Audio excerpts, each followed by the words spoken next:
Good evening and welcome to the Tuesday, October 26th, regular school board meeting. Before we begin tonight, I would just like to make a statement. Before we begin our meeting, I would like to remind everyone in the board chambers tonight about the requirements for attendance and participation in our school board meeting. When you entered, you saw signs posted indicating that a mask is required to be worn while inside this building. Also, there are signs posted indicating that we may ask you to leave the building for loud or disruptive behavior or for failure to comply with the requirement to wear a mask. Finally, please do not sit in places where you see a taped red X. Your presence, of course, at this meeting is welcome and much appreciated, and we thank you for your compliance and cooperation. So I would like to, all members are here, so we do not need a motion to participate electronically. Ms. Hall, can you take the roll, please? Yes, ma'am. Dr. Chase? Here. Ms. Hazard? Here. Ms. Healy? Here. Ms. Hollerbach? Here. Ms. Randall? Here. Dr. Warner? Here. And Ms. Young? Here. Madam Chair, you have a quorum. At this time, I'd like everyone to rise as we have our color guard presentation by Brook Point High School's Navy ROTC.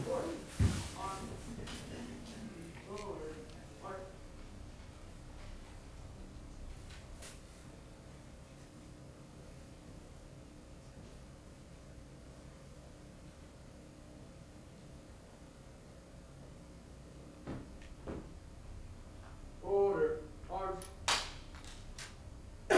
Ready, gut, right, face.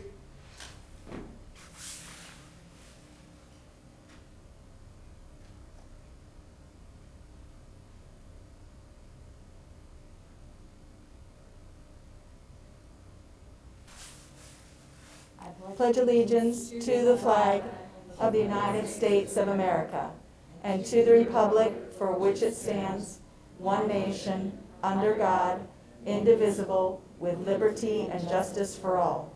Carry. Ready, gut, breathe in, gut.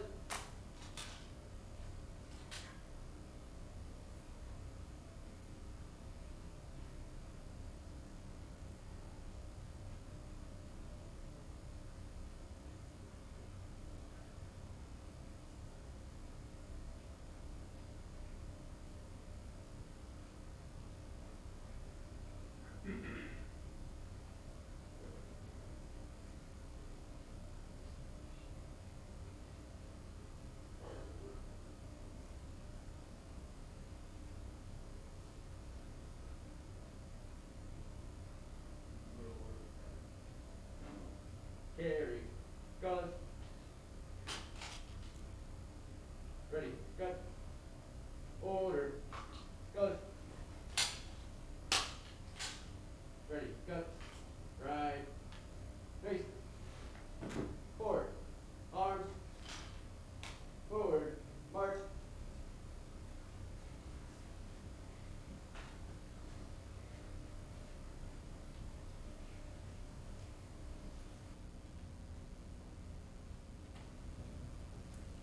Thank you. You may be seated. I'd like to thank our members of tonight's color guard, Hannah McGowan, Patricia Ting, Matthias McFadden, and Abigail Bullock. And our instructor this evening of this JROTC program is Mr. Mike Darnell. Thank you to our students for coming and presenting this evening. Next, we'd like to move on to the approval of the agenda. Motion to approve. With the one move, Madam Chair, can I move 11.04 to 11.01? We would just like to ask, since the high school program of studies involves potentially a number of staff, that we could move that to the beginning of our information items to accommodate staff. Is that okay? Second. It's been seconded.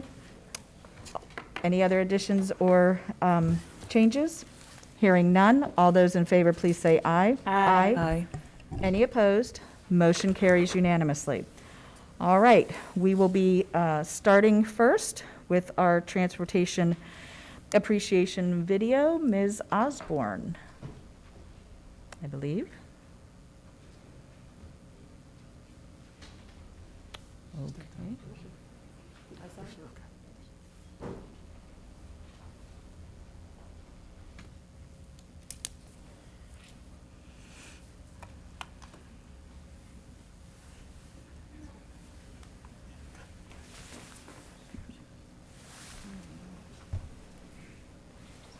My apologies. I thought someone else was introducing this video tonight. So I'm going to wing it. The transportation department, you'll see in this video, is much more than the drivers. It is attendants, it is route coordinators, it is all kinds of administrative folks who work together to bring our kids to and from school every day. We wanted to put together a video that will kind of show you what this is all about and just say thank you for all of the hard work and effort they put in every year.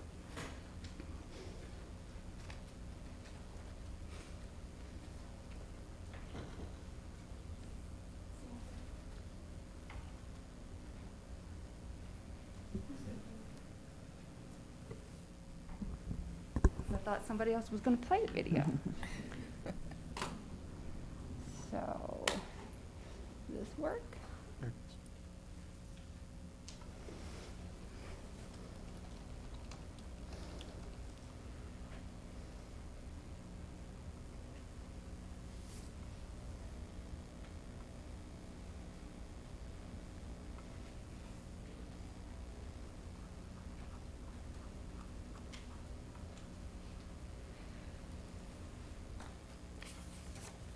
Well,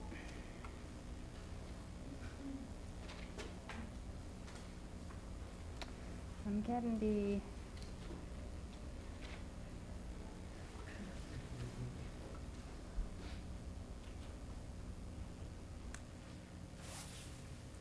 It is embedded, in our agenda, but I'm afraid to click on it because most people know what happens when I do that.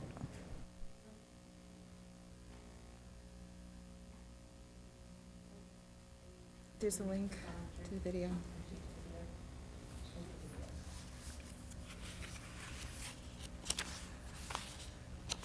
There it is. Hold on. Oh, you found it? Nope, I need this. Perfect. Okay, thanks.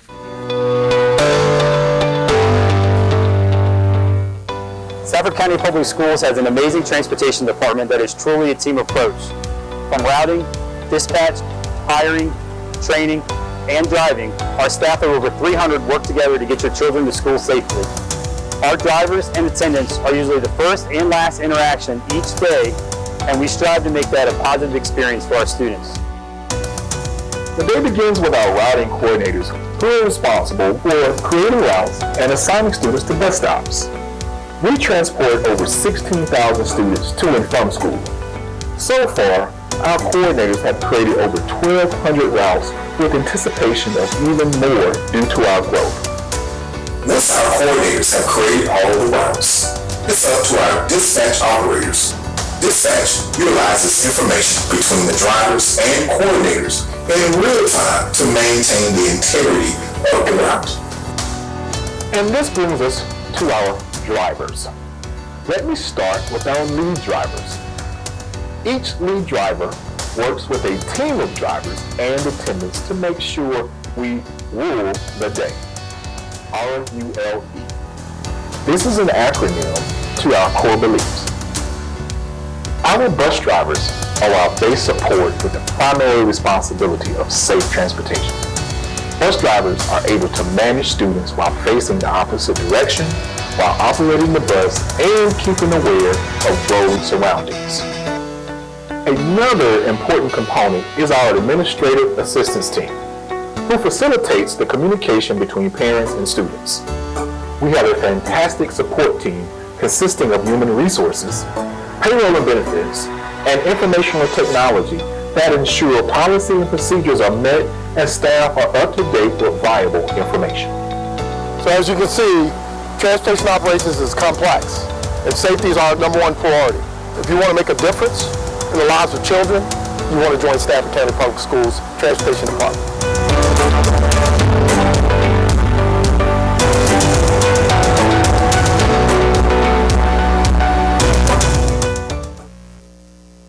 All right, thank you to any of our drivers and all of our transportation staff. I see several stars from the video here in the room this evening. Thank you all for all that you do and all of your colleagues. All right, we're moving on to our special presentations. We'll be starting with Ms. Neely coming forth, our Chief Academic Officer for Elementary Schools, regarding Falmouth Elementary School. Good evening, Madam Chair, board members, Dr. Jones. I almost said Dr. Kisner, if you're out there. It's my pleasure to introduce Sally Jonathan Putnam tonight to share with you some exciting news about some work going on at Falmouth Elementary and throughout the division. I know you all are very aware that we are making every effort to address learning loss, and this is just one of the ways we're doing that. So thank you, Dr. JP. Thank you. All right, I watch the school board meetings often, so I know I need to be close to this mic so everyone can hear me. First of all, thank you everyone for allowing me to share tonight one of the things that we're doing to try to help with our learning loss of students. So we recently had one of our family events, and I'm going to share a little bit about that with you. Here we go. And we did an event titled One School, One Book, and we've done this several years in a row, but we were so excited to be able to bring that back this year.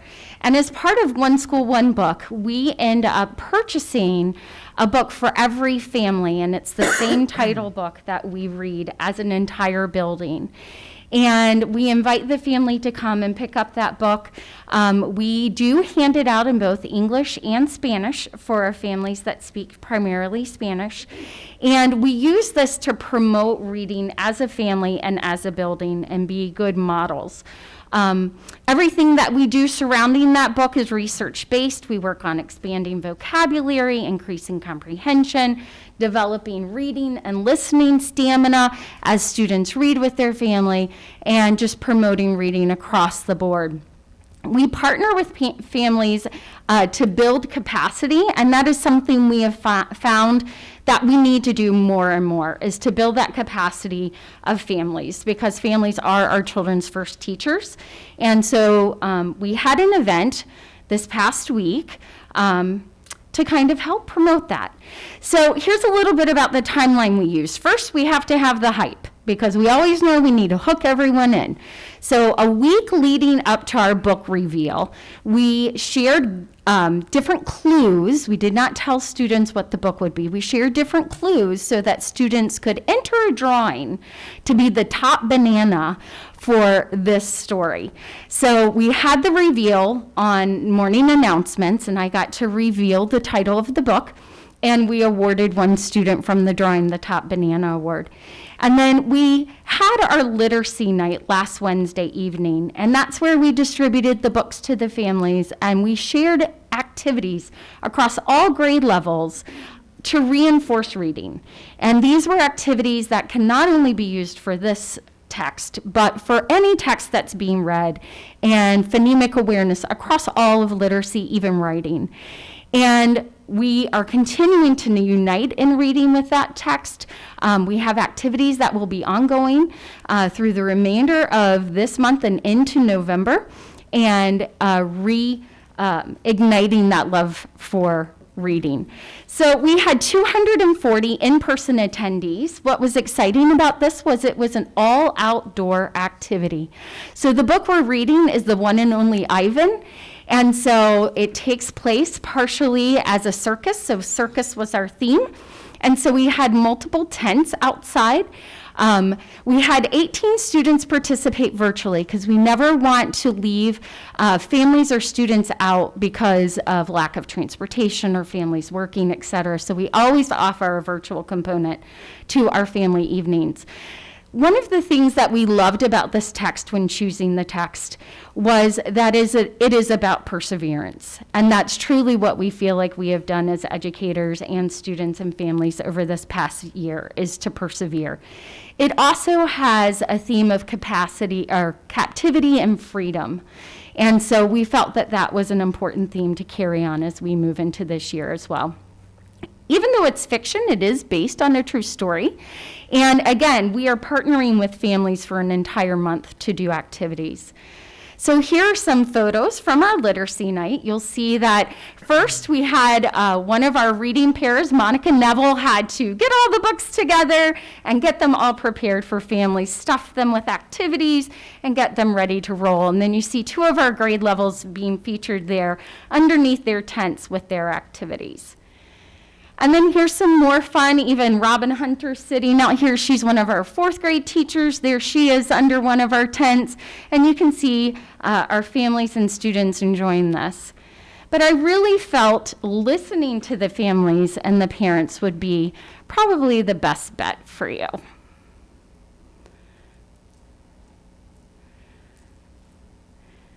Hopefully we have no technical difficulties. But if we do, I can roll with it.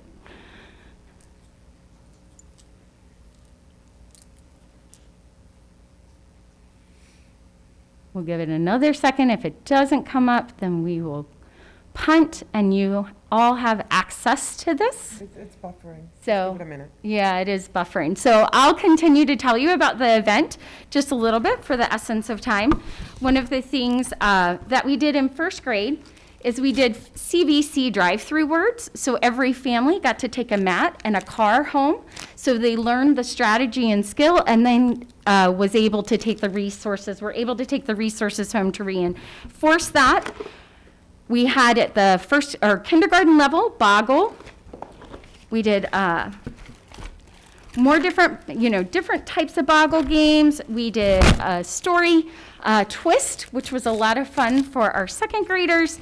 We did bananagrams, and so I think you saw the table with bananas, and each banana had a joke written on it. So I do encourage you to watch that video. There's one of the students reading the joke, and then some comprehension cubes.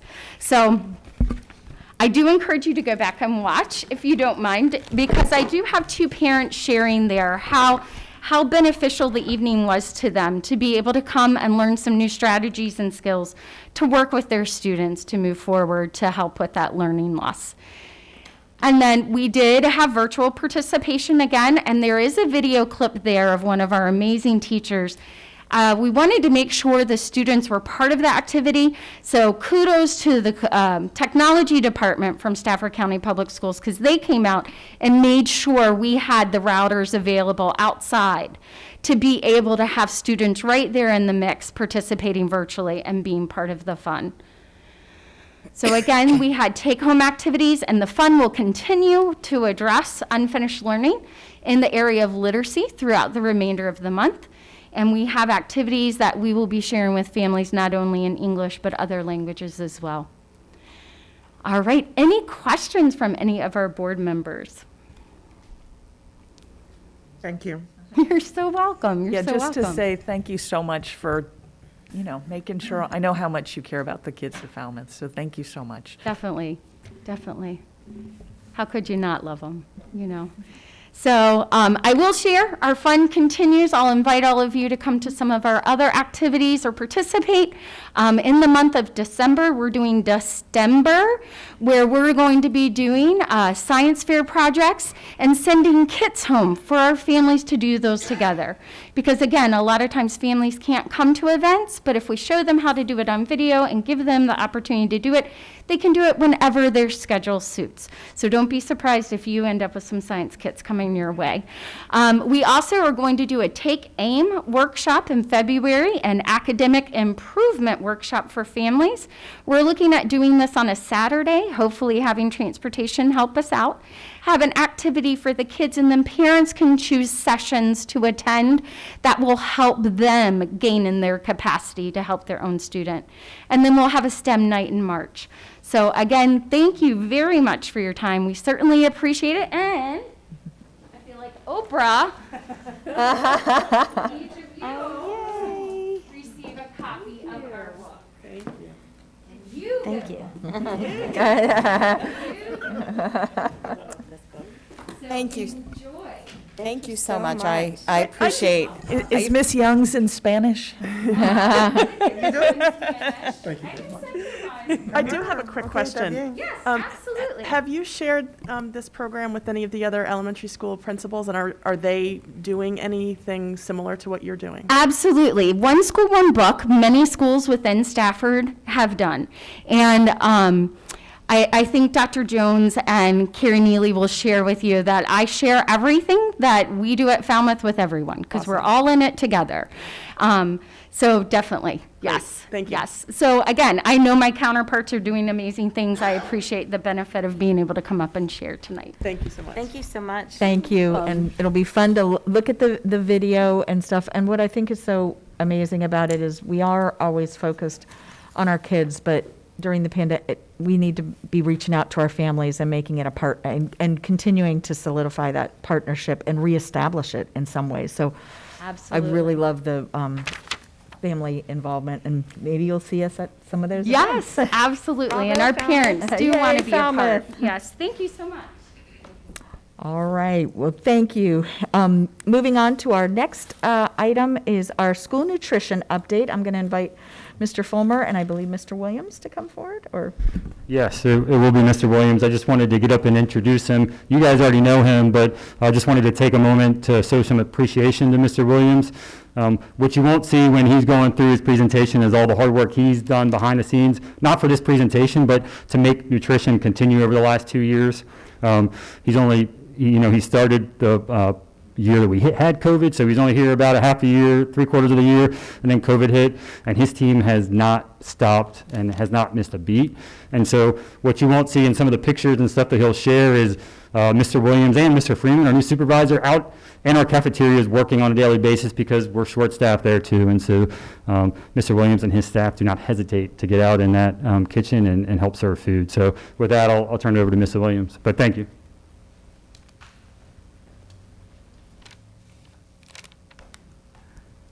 Thank you.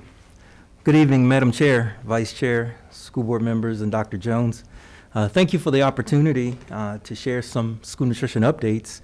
Before I get started, I would like to just quickly recognize some of the nutrition team members that are here tonight representing our elementary level. We have Miss Lisa Chambers, the nutrition manager at Whitewater. She has 26 years working in the district, and she is the proud mother of 4 who all graduated from Stafford County Public Schools. Next, representing our middle school level is Miss Savvy Stanford. She's the nutrition manager at Gale Middle School. Miss Stanford has 18 years working in the district and has seen both of her children graduate from Stafford County Public Schools. Representing our high school level is Miss Martha Tolson, the nutrition manager at Brook Point High School. Ms. Tolson has 21 years of service in the district, and her 4 children also graduated from Stafford County Public Schools. And lastly, Chris already mentioned, but we have a new team member, Mr. Justin Freeman. He serves as the nutrition supervisor, and he's been with us just a little over a month, and he's brings great experience from as a general manager in the restaurants in the county. So we're excited to have them on board. And this is just a small representation of the fine staff that work tirelessly to serve our students and faculty. I think I'll go ahead and get this open.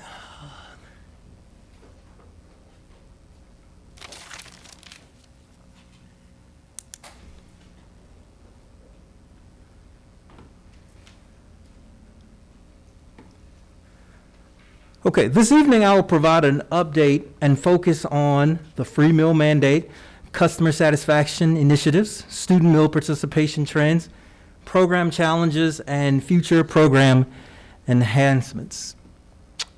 As most of you already know, the USDA waiver allows students to receive meals free of charge through June 2022. In addition, we're continuing to provide meals for any students attending virtually. We offer curbside meal pickup at 2 of our high schools on Wednesday evenings from 4 to 5 p.m. Also, I think it's important to note that student meals are at no expense to the district's operating budget. Next, I will focus on our customer satisfaction initiatives. This year, School Nutrition had to make several significant programmatic changes in response to the COVID pandemic. We had to transition to classroom dining in addition to serving students in the cafeteria. As a result, the School Nutrition Department implemented a simplified menu for efficiency. The simplified menu consisted of items that could easily be prepackaged and transported. Consequently, this menu reduced student options, which ultimately impacts customer satisfaction. Therefore, we recently made an adjustment to take into consideration our student and parent expectations. We increased student entree choices, and we've continued to witness positive student participation and customer satisfaction. Nutrition is also emphasizing fresh fruits and vegetables as part of our customer satisfaction initiative. We have also added additional signage and pictures on our serving lines because we want to encourage and remind our students to take a complete meal consisting of fruits and veggies. A complete meal obviously is our 5 food groups, our meat alternative, grains, vegetable, fruit, and milk. But as part of the National School Lunch Program, students have the option. They do not have to take all of the 5 components. So that's definitely, we want to continue to encourage and remind them of the importance of taking a complete meal. Next, just a few pictures of what we do to encourage our students to take these fruits and vegetables and take a complete meal. Several high schools. We have North Stafford High School and Brook Point High School. We want our serving lines to be attractive and inviting for our students when they come through, and to help them make good, healthy choices. This is some of our sample meal service. We have our manager from H.H. Pool, and they actually serve. Their students come through the line, but they actually, I think a lot of them take their meals back to the classroom. So we've had to really be creative in how we're serving our students and meeting their needs, as well as working around COVID mitigation strategies. Here's some examples of some actual student meals. Again, we definitely want to encourage, and we're looking at, and we've made enhancements to our menu, and we're going to continue to do that because our students are our priority. This is another one of our most popular meals. It's the chicken and waffles. So the students love that meal. And these are just, again, a complete meal with all of the fresh vegetables and fruits. They're offered daily. Another popular one is our chef salad with the crispy chicken on it. Next, I would like to give you an update on student meal participation trends. I must add that School Nutrition, again, is a self-supporting, so we depend solely upon our students choosing to dine with us. Therefore, we are highly motivated to offer our students nutritious and appealing meals. One of the most significant participation trends is the unanticipated increase in high school student meal participation. Middle and high schools have witnessed, middle and elementary schools have witnessed significant increases as well in lunch, but more so in breakfast. In the next slide, you'll see the table which outlines our average high school breakfast meals daily pre-pandemic, which was 260 daily, to jumping currently to 490, which is an 89% increase, which is phenomenal. Our lunch, and this is basically blows my mind. Lunch in the high schools pre-pandemic on average was around 790 student lunches daily, and that's up to 1,500, which is a 90% increase. So we're very, very excited about that. Our middle schools, we're seeing a significant increase in our breakfast participation from 200 pre-pandemic to 285 currently, and from our lunch from 500 pre-pandemic to 604, which is a 21% increase.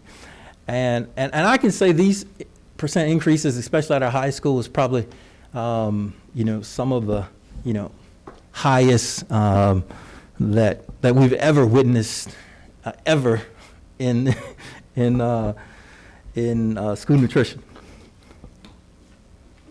Our elementary, we have definitely see strong increases in our breakfast participation from 240 pre-pandemic to 370 currently, which is a 54% increase. Lunch from 380 daily pre-pandemic to 440, which is a 16% increase.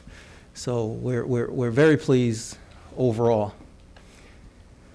Next, I will share some of the challenges confronting the nutrition program. We tend to work quietly behind the scenes and try not to make a lot of noise, but we're definitely experiencing these challenges that are not only affecting our program, but also nationally. While we're excited by the increase in meal participation, school nutrition continues to experience declines in the availability of food and related supplies. This disruption in the food supply chain is negatively impacting school nutrition programs across our nation. In addition to a lack of product availability, we're also experiencing delivery delays and significant labor shortages. Our nutrition program is working diligently with our vendors to secure adequate food and related supplies. However, as circumstances dictate, school menus may be subject to change on short notice. So please know that we will make every effort to maintain quality and provide outstanding customer service in light of these existing challenges. Another significant challenge that was mentioned earlier by Chris is our staff shortages. Consequently, many of our nutrition staff has had to do more with less.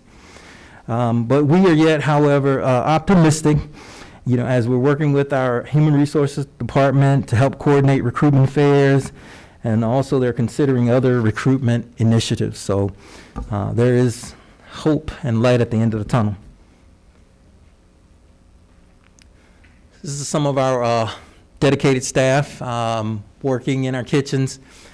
You would be amazed at the productivity and the amount of work that it takes to prepare and plan and serve our students, because regardless if half of them show up or all of them show up, all the students still have to be fed. And regardless, they do this and they don't complain because they do it because of their passion for our students. So I'm certainly in awe of them and commend them for their efforts. This is some additional photos. I think this is one from Mountain View and Brook Point. So these are the actual photos of our folks working behind the scenes to get the job done. Some future program enhancements.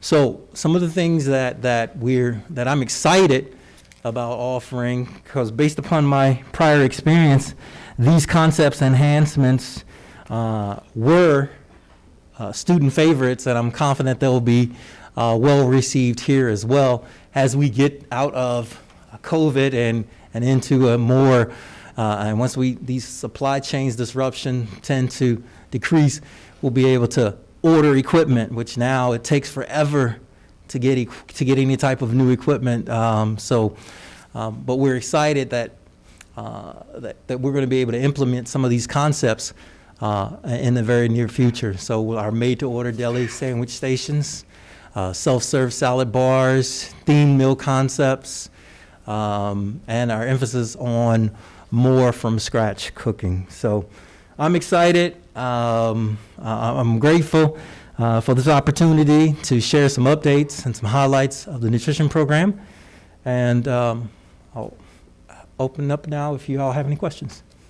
Sure. So I just had a question about, I wasn't sure I understood the charts that showed the meal service trends. Is this per school, or is this across the whole division? So for example, for high school meal service, you have that the mean daily lunches are 1,500. Yes. That's Out of 10,000 high school students? That's per school. Per school. Then that makes much more sense to me. Yes. Thank you so much. Yes. Ms. Hollerback, you. Well, first off, future programs, I'm stoked about that. And I don't have kids in the school division anymore. My last one just graduated this past June. A question on how we're being funded by the federal government with regard to this program of free lunches. How is it that we are receiving the money? Are we submitting an expense report saying this is how much money we've spent? Or do they just give us a lump sum and that's how we're purchasing the meals with the upfront money that they've given us? Sure. Great question. Thank you. So again, we are only refunded or reimbursed based upon the meals that we serve. That's why we're highly motivated to provide meals that our students are going to like and accept. Because if they don't eat the meals, then we don't get funding for it. We don't get reimbursed. So we submit monthly reimbursement claims. Gotcha. So thank you very much for being here. I had asked Dr. Jones to, a couple weeks ago, to have you guys come in and kind of give us this presentation based on some fodder that was going on online, on social media about what we were serving in our schools, and some of these pictures that were posted online just didn't seem like it was what we were serving our children. Sure. So I'm glad to see the pictures that you showed, that what we're offering the kids.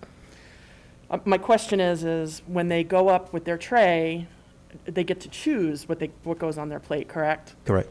So they can choose a full salad, they can choose a piece of fruit, they can choose the chicken and the waffles.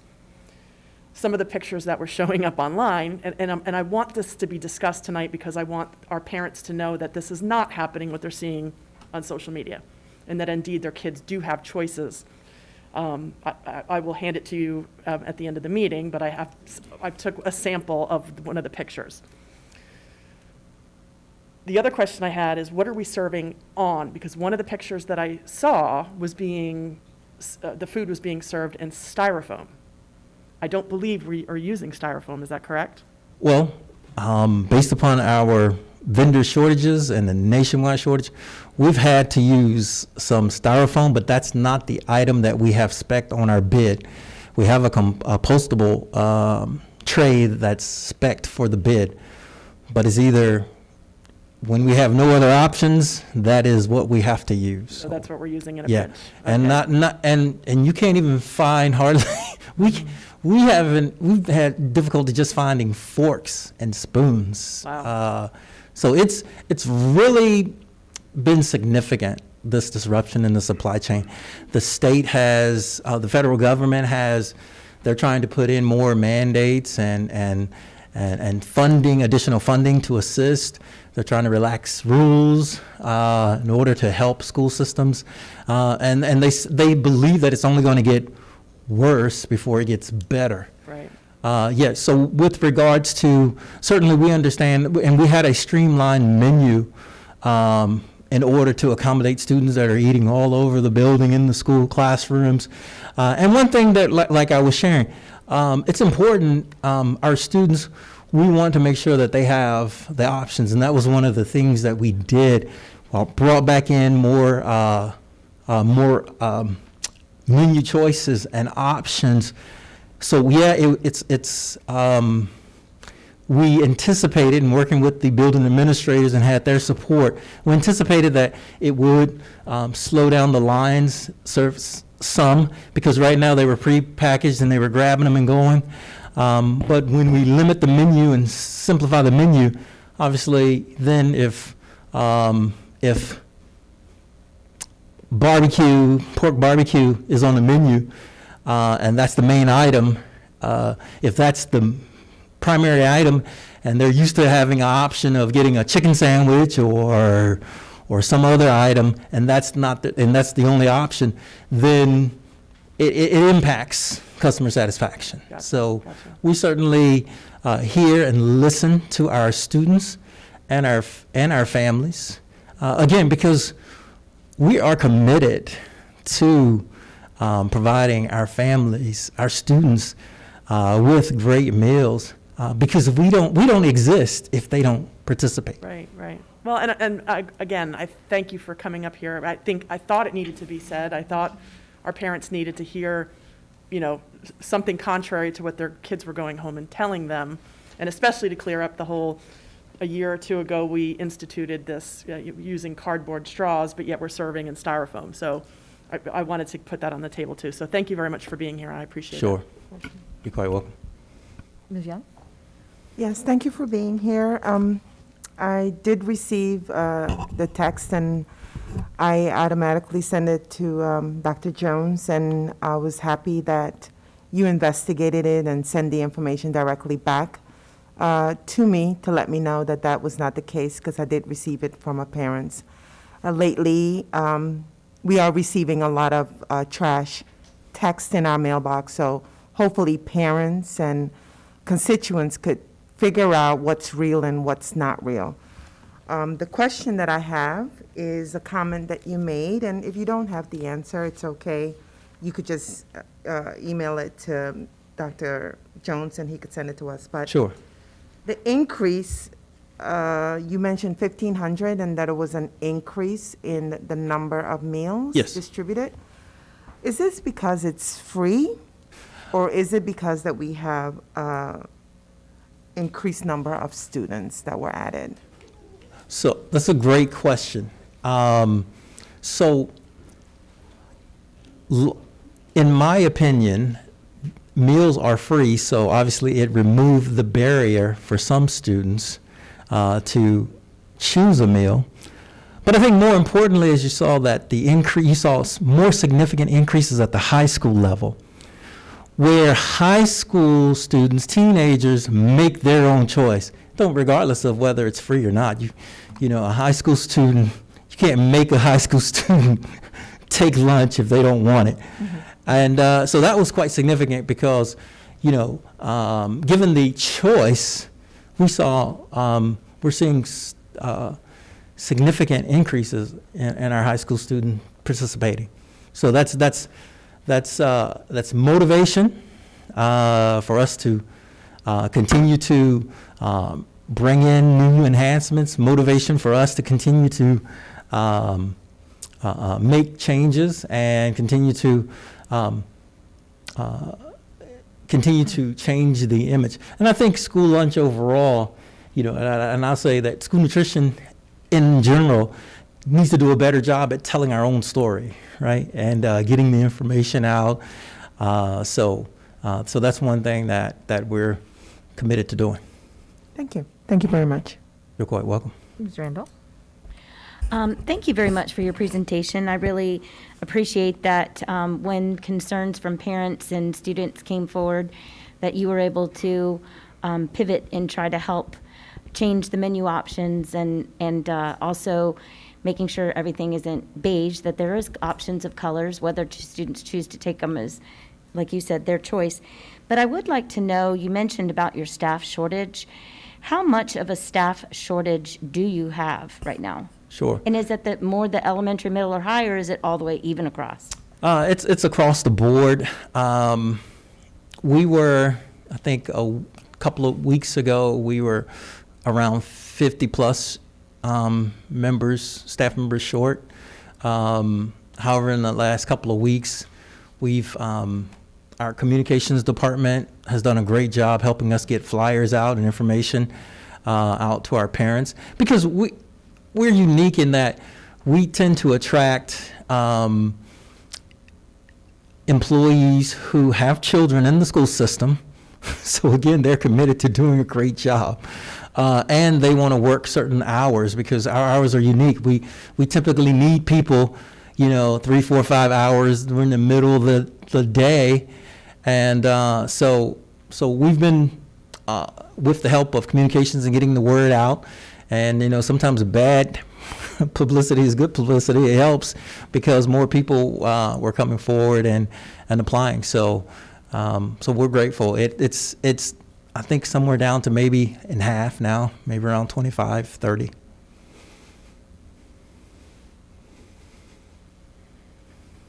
All right, any other questions? All right, hearing none, thank you for coming this evening, Mr. Williams, and thank you for our leads at each of our schools and for coming out this evening. We appreciate all that you do. It's such an important part of our school day. And again, Mr. Williams, I don't know if Mr. Fulmer and Dr. Jones are going to duck. Make sure if you have the needs, we are in the middle of beginning to start the budget process. If you see, based on sort of coming out of the pandemic and how things continue, if you see some of the unique needs coming down, just make sure that you bring those forward because the meal service is so important to our students. Certainly, thank you. And we have great support from Dr. Jones and Mr. Fulmer. All right, thank you very much. Thank you very much. All right, let's see. We know what's next. So Mr. Fulmer and I know Mr. White will be coming forward with our report on student enrollment projections. For those who have not gone through this years after years, at the beginning of the year, based on a September 30 number, is what is used by the state. So we usually wait until that time, that particular cutoff that is used across the state, until we have those numbers, and then Mr. White, Mr. Anderson, they do their magic with those numbers, but there is a date that is used by the state. There is also, I believe, a second number in March, I believe, that will also come to the board, which will also help also show how trending will be working throughout the school year. So I don't need to introduce Mr. White because you guys have met him several times and he's presented to you several times. I do just want to kind of introduce the topic, which Ms. Hazard has done well at as well. But specifically, Mr. White's going to talk about the September 30th snapshot in time of our fall enrollment number for all levels. And then he took that data, several data sets that went into building our 10-year projections. I do want to clarify, tonight is really to talk about that September 30 number and our 10-year projection. We know the next step is now evaluating that and saying, all right, these are the trouble areas, which you'll see on here, but we're not prepared to speak tonight about this is the solution. And one of his last slides actually states that in the next couple months we're going to be coming forward with that, and we've talked about this and maybe even 4 or 6 weeks ago that we said that would be coming later this year, early next calendar year. And that could be relocatables, it could be redistricting, and obviously we have new schools coming on board, but that's in a few years. So what are our short-term fixes? So that's not really the topic tonight. The topic is to give you that overview of the 10-year projection. Thank you. Thank you, Mr. Fulmer, for that intro. Good evening, Chairperson Hazard, member of the school board, Dr. Jones. As Chris mentioned, I'm going to talk to you this evening about our enrollment projections. Wait, can you move that a little closer to you? Okay. I appreciate it. No problem. Okay. All right. All right. All right. So our official enrollment count as of September 30th, 2021. In terms of K-12 enrollment, it was 30,004 students this year, which is an increase of over 1,000 students since last year. And that represents 3.5% growth. Just to give you a frame of reference, when I talk growth at school levels, 2% or more is considered high growth, and anything between 0 and 1 is sort of moderate growth. And of course, less than 0, you're losing kids. Okay. Pre-K-12 enrollment was 30,564 students. Of course, we wanted to bring that number to you this year because in the past, maybe we didn't share that pre-K number, and we wanted you to have that information. That was an increase of, that represents an increase of 1,081 students since last year, 3.6% growth. This spring, we did an updated enrollment projection. Some counties chose not to do that. They chose to stick with what they did what they projected in the fall, and some of them are really regretting that now as their enrollment numbers are way off. Fortunately, we did the spring update, and our projection was fairly close. It came in at 29,745 students, which was 99.1% accurate district-wide. So that was pretty good. All right, so now I want to share with you a nice chart that shows our historical K-12 enrollment, and this is over the past decade. And looking at this chart, you know, we can see that growth ramping up as we go from 2013 through 2019. And then all of a sudden, COVID happened, and it's still here. But we saw a significant drop in enrollment last year, and fortunately for us, we can see that enrollment recovered pretty quickly. We had a 3% gain. Now I'm going to show you the same information, a little more detail, broken out in a chart. And what we have here is enrollment change, and this shows you over the past 3 years. What I have highlighted in the black box is to show you division-wide, for example. In 2020, we had the 29,000 students. This year we had 30,000. I already told you we grew 1,000 kids. But if you look to the 2019 enrollment, just sort of look at the elementary enrollment. Compare elementary in 19 to elementary in 2021. You know, it's eerily close. It's like when we say they came back, they came back. You know, that's your proof. Middle, you know, was relatively flat, you know, all 3 years. In high school, you can see over the past 3 years, it's steadily risen. And so that's sort of consistent with what we've been talking about in our capital planning. We've been saying, hey, high school's growing fast. We need to get that high school number 6. This data sort of backs that up as well. Okay, so let's talk about our 10-year enrollment projections. And here in Stafford, some of us call it the chiclets chart. You know, it's got all those funny colors on it, but we're not going to get to that chart yet. We're just going to start first talking about our enrollment projections. So the purpose of the projections are to predict K-12 enrollment by school over a 10-year period.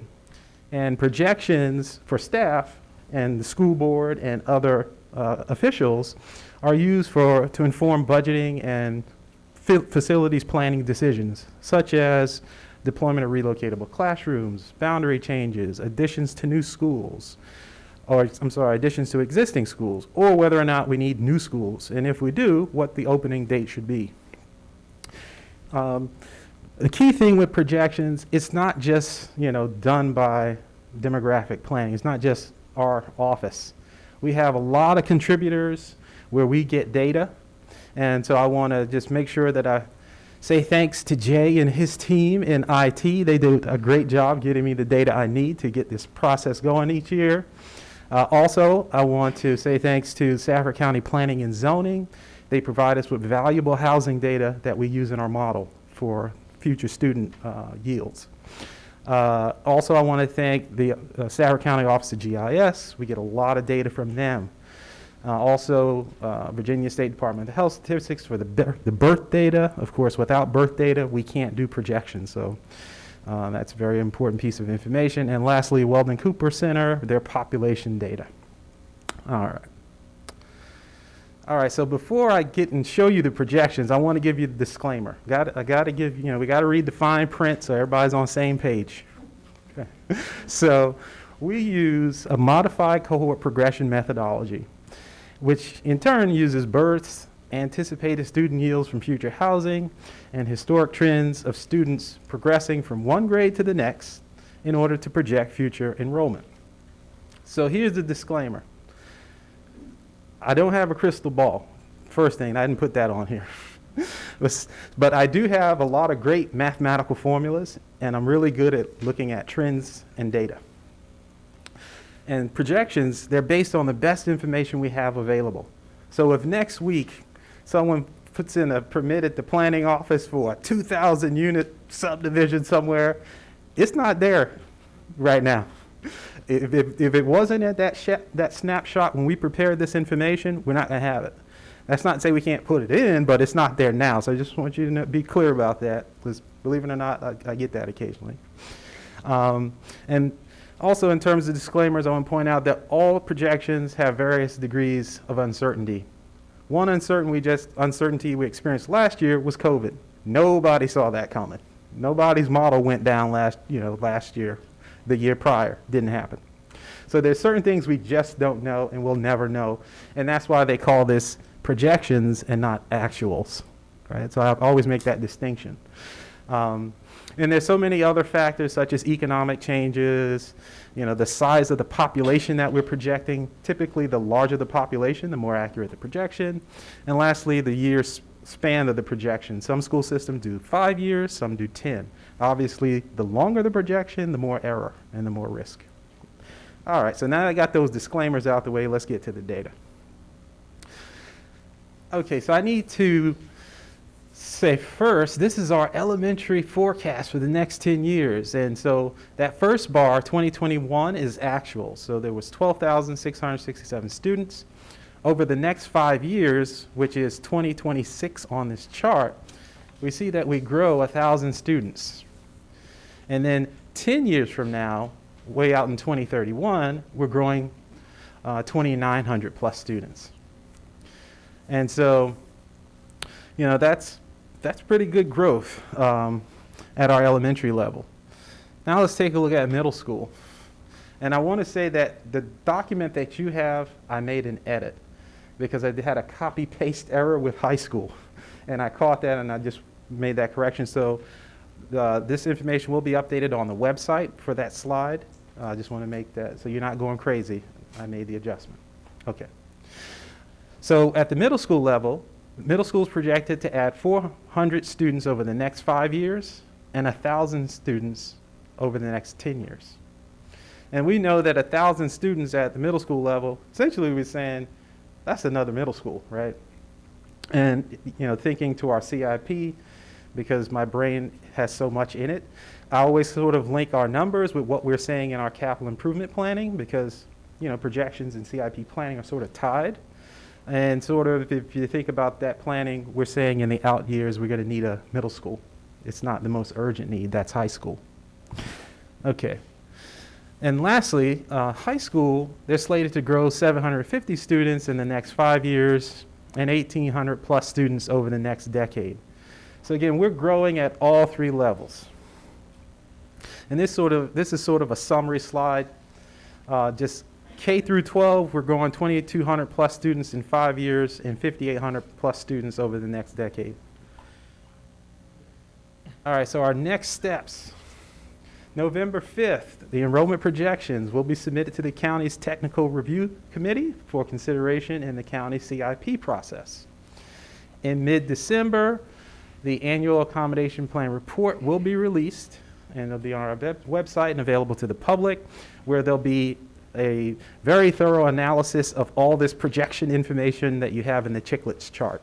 And we'll do our best to develop some options to begin alleviating some of the crowding that you see in your Chicklets chart.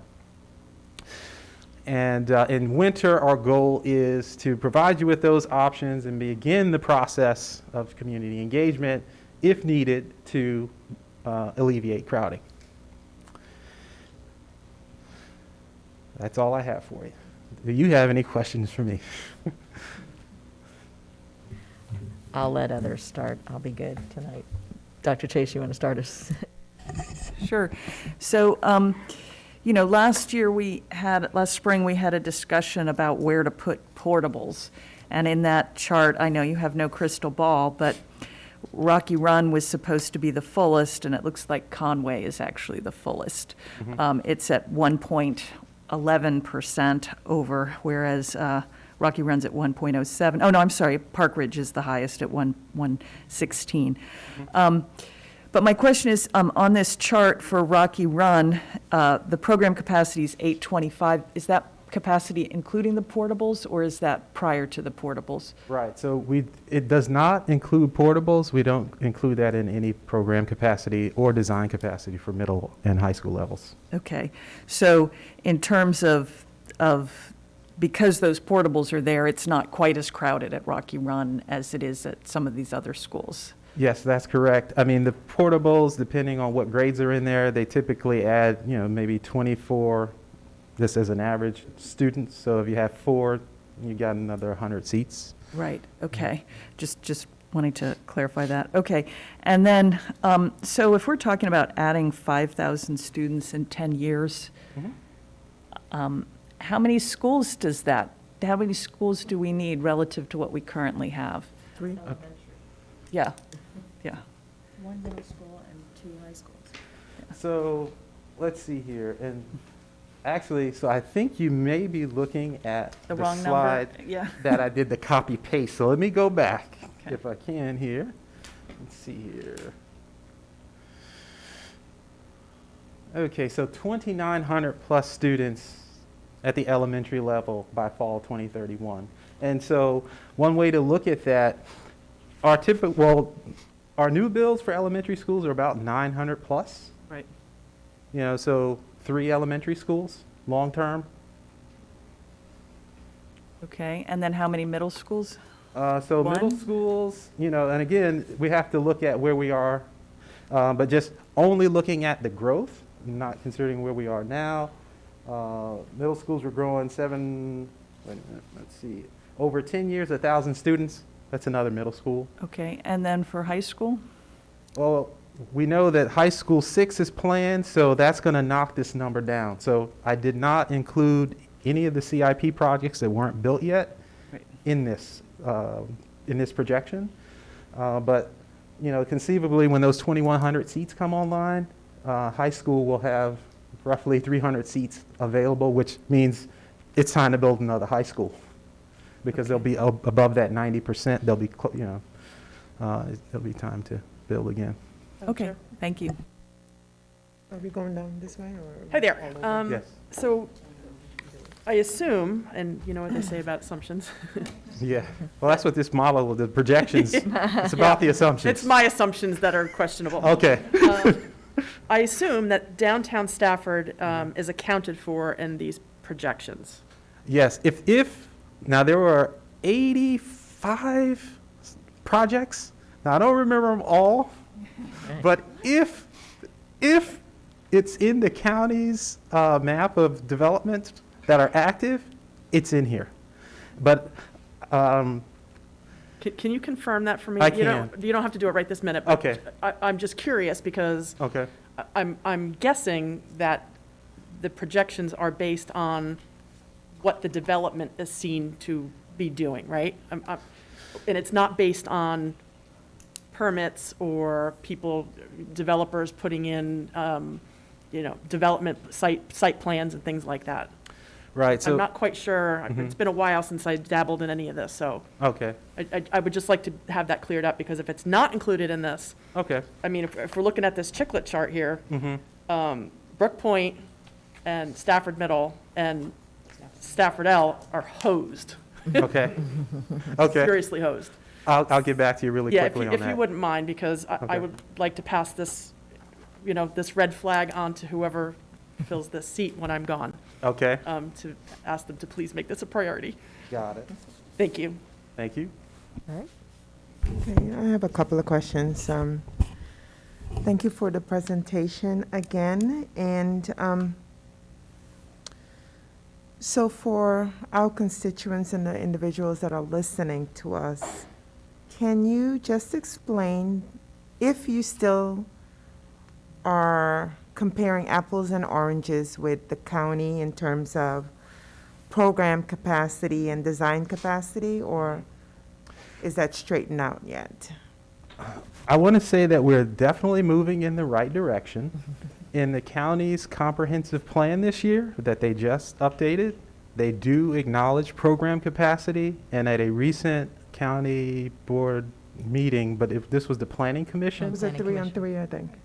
This was the planning commission meeting about a month ago, and they said that they're acknowledging program capacity for elementary schools. So it's starting to get there.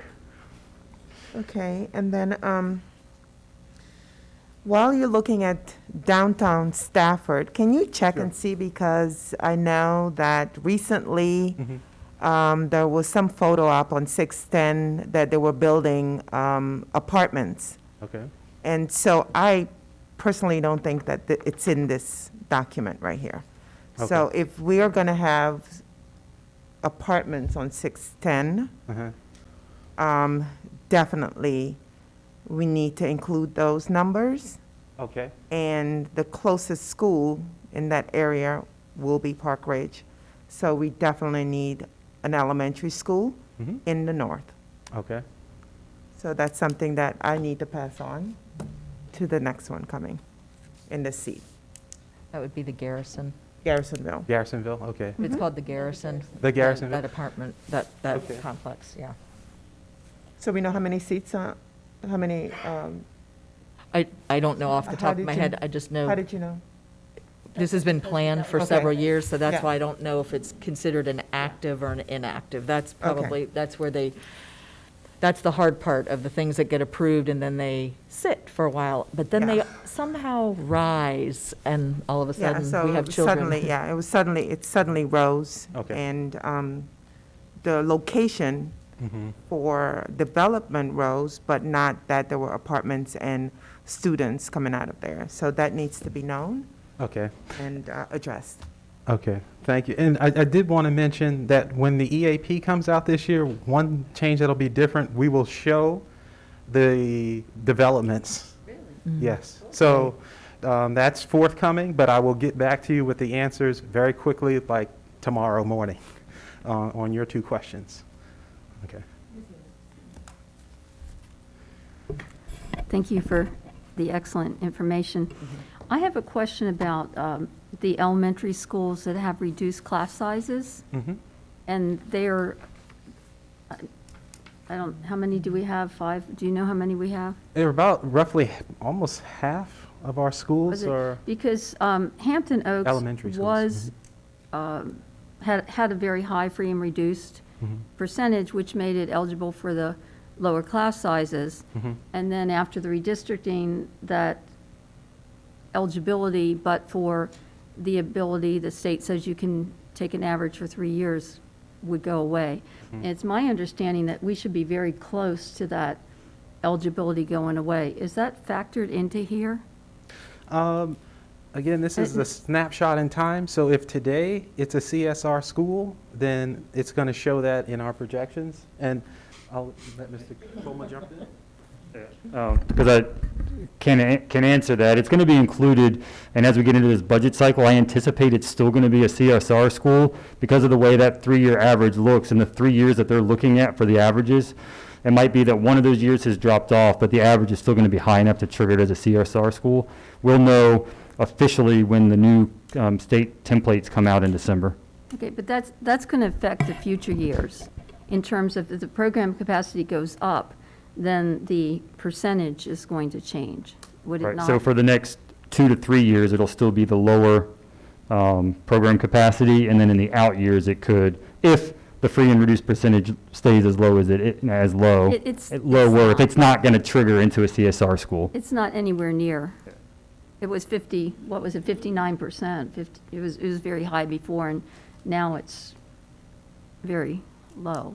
And it seems like it's been a couple years. And the reason I'm asking this is that there's extra resources that go into that, the program capacities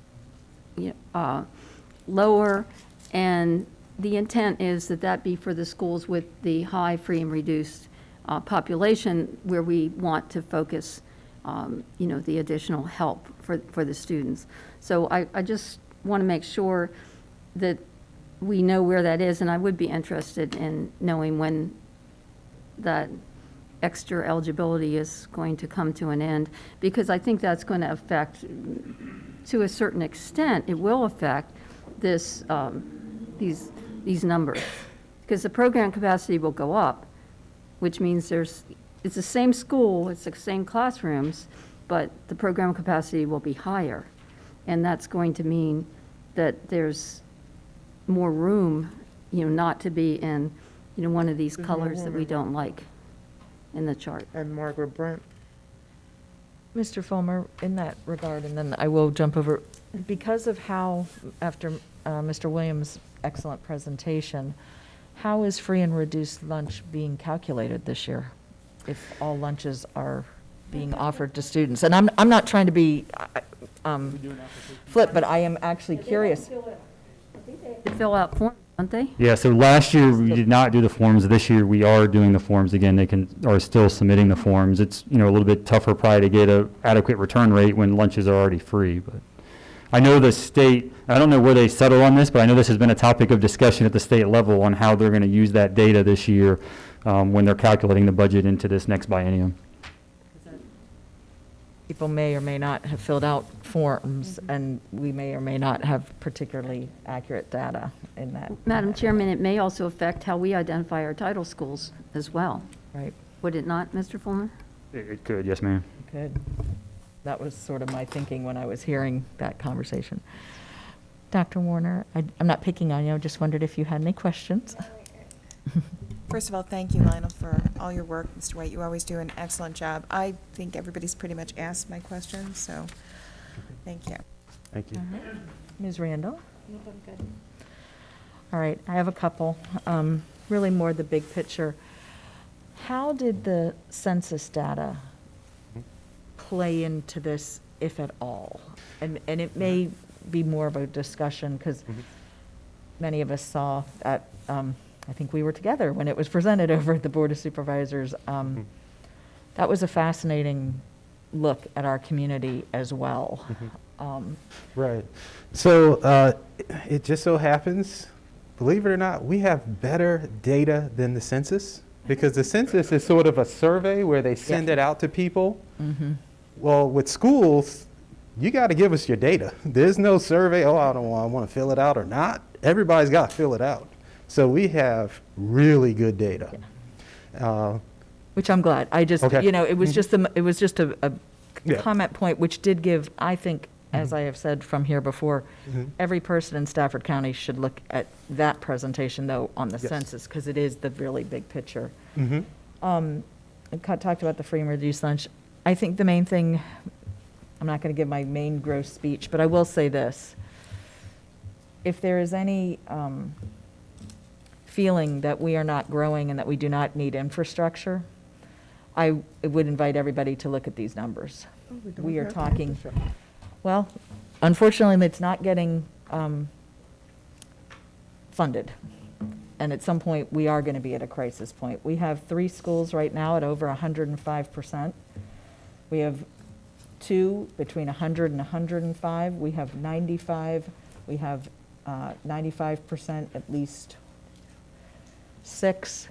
And none of them are going to get smaller. And even as we talk about relief on the horizon, we're still not talking 4 or 5 years. And then elementary, 10. Because when you look at, even if you take, and this is not the pure science, because I don't like to do aggregate, when we talk about looking at numbers and saying, oh, well, you subtract out the total and you subtract out the number of students, oh, there's 900 students, just move them around. What I like to say to the community is just moving around students after a pandemic and everything else, where they are trying to create relationships with their students. It's not so easy to just move students around because you think we can do it. We need space, our class sizes are increasing, and we need more schools.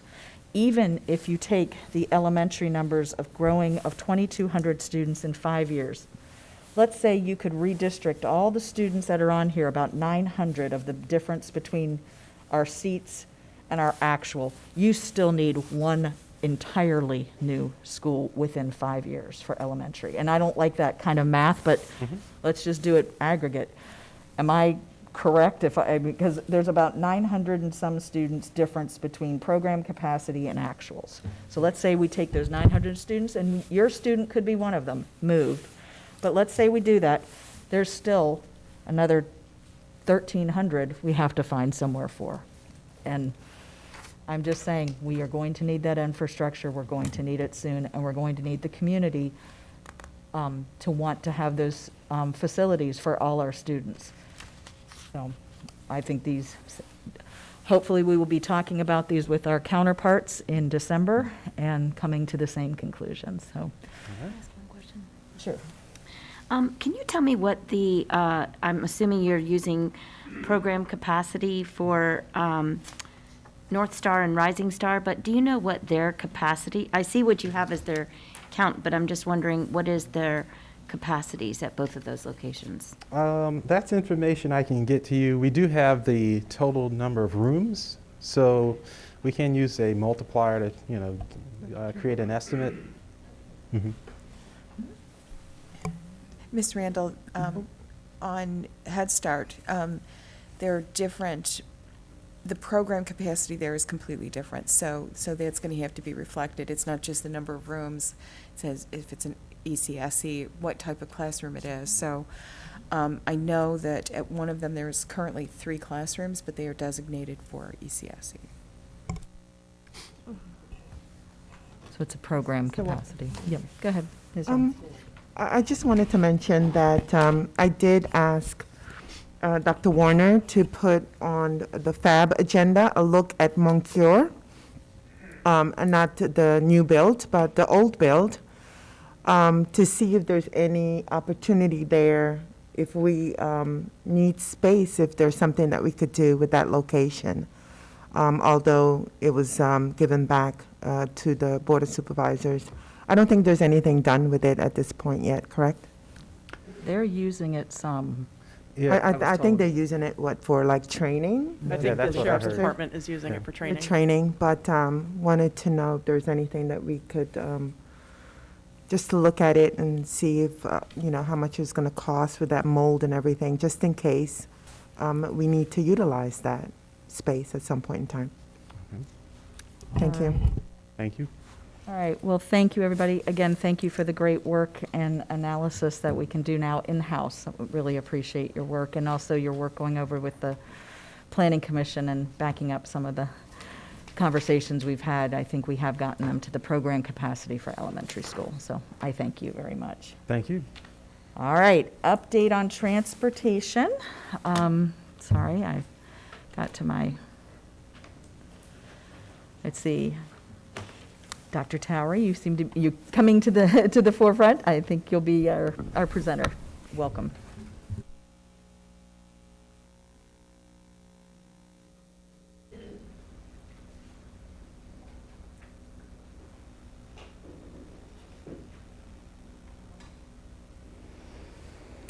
Good evening, everyone.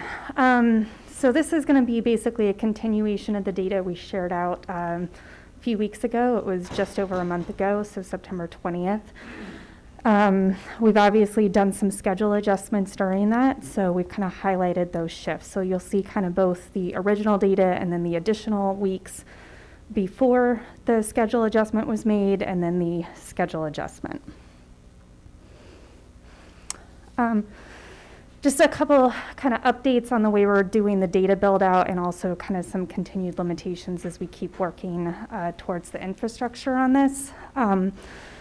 So essentially a couple things that, and I want to thank Dr. Schutz, Ms. Rowley, Ms. Sherman, and Transportation. The 3 of them really worked quite a bit on doing some additional build out of formulas in Excel and Google Sheets, that as we pulled in the GPS data, we would have much more automatic analysis of school level data morning and afternoon. And then coding was added to split out those elementary shifts so that we can see that shift 1 and that shift 2. So those are some build outs pieces that have happened since then. Some lingering limitations that we're still trying to figure out the best way how to create some good systems to capture with the way GPS data captures it in the system. Is we do have some what I'll call unconventional routes. So we have certain buses that, for example, do special education day school routes that don't tie back well to kind of our standard bell schedules. So those are kind of still causing us some problems. And then we also still have some kind of challenges with GPS data when we have, for example, unexpected combined routes when a driver is out or bus needs repairs. And so those are some additional pieces that we're still kind of working on the best way to create a good system for that, so that it's not just a manual override, but that we can have good ways to build out that system level data analysis on more in the moment manner. I apologize for the typo on that slide. I missed it. But this does basically include the same methodology from last time, except for the addition of that shift-specific data when we get into the breakdown of elementary 1 and elementary 2. So you'll kind of see that when we go through it, but it is essentially an apples to apples, comparison in the way we're looking at the numbers. So this is literally the exact same slide you saw last time, those weeks 2 through 6 and where we were. Ooh, moving too quick. This is where we were. Then you can see week 7, 8, and 9. And then week 10 is obviously where we instituted the shift in time. You can see almost dramatic, instantaneous impact in the mornings. Not as much of an impact in the afternoons. I'll get into that a little bit later in the presentation. I do want to highlight week 10, of course, was only a 4-day school week. That was the teacher work day that Monday. Okay, so again, same slide as last time, kind of giving this by those quartile intervals. And then same thing again, but with the addition of those 3 weeks, and then weeks 10 and 11 representing that shift post-time change. And I know I highlighted this before. We'll talk about it a little bit more when we get into the level breakdown, but this is tied to the bell schedule both in the morning and in the afternoon. So as we know, that afternoon number, there's always kind of that slight over-representation the way it's tracked right now, because you probably, by the time you hit a locker or different things, you probably have about a 5-minute variance. Okay, so here we get into the leveled breakdown. So this is elementary shift 1, and this begins with week 7. So you can see that.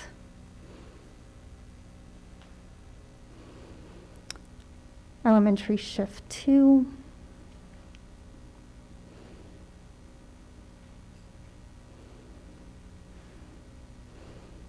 As we get into middle school, this is, of course, where we see our most dramatic shift post-time change at the secondary level. And then similarly at the high school level.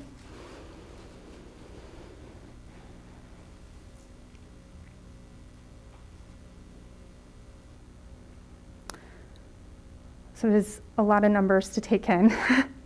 Kind of drawn a couple kind of key highlights that we see when we look at the data. The initial data does, I think, indicate significant improvement in the mornings with on-time arrivals. Obviously, we've only had 2 full weeks, through Friday of the current piece.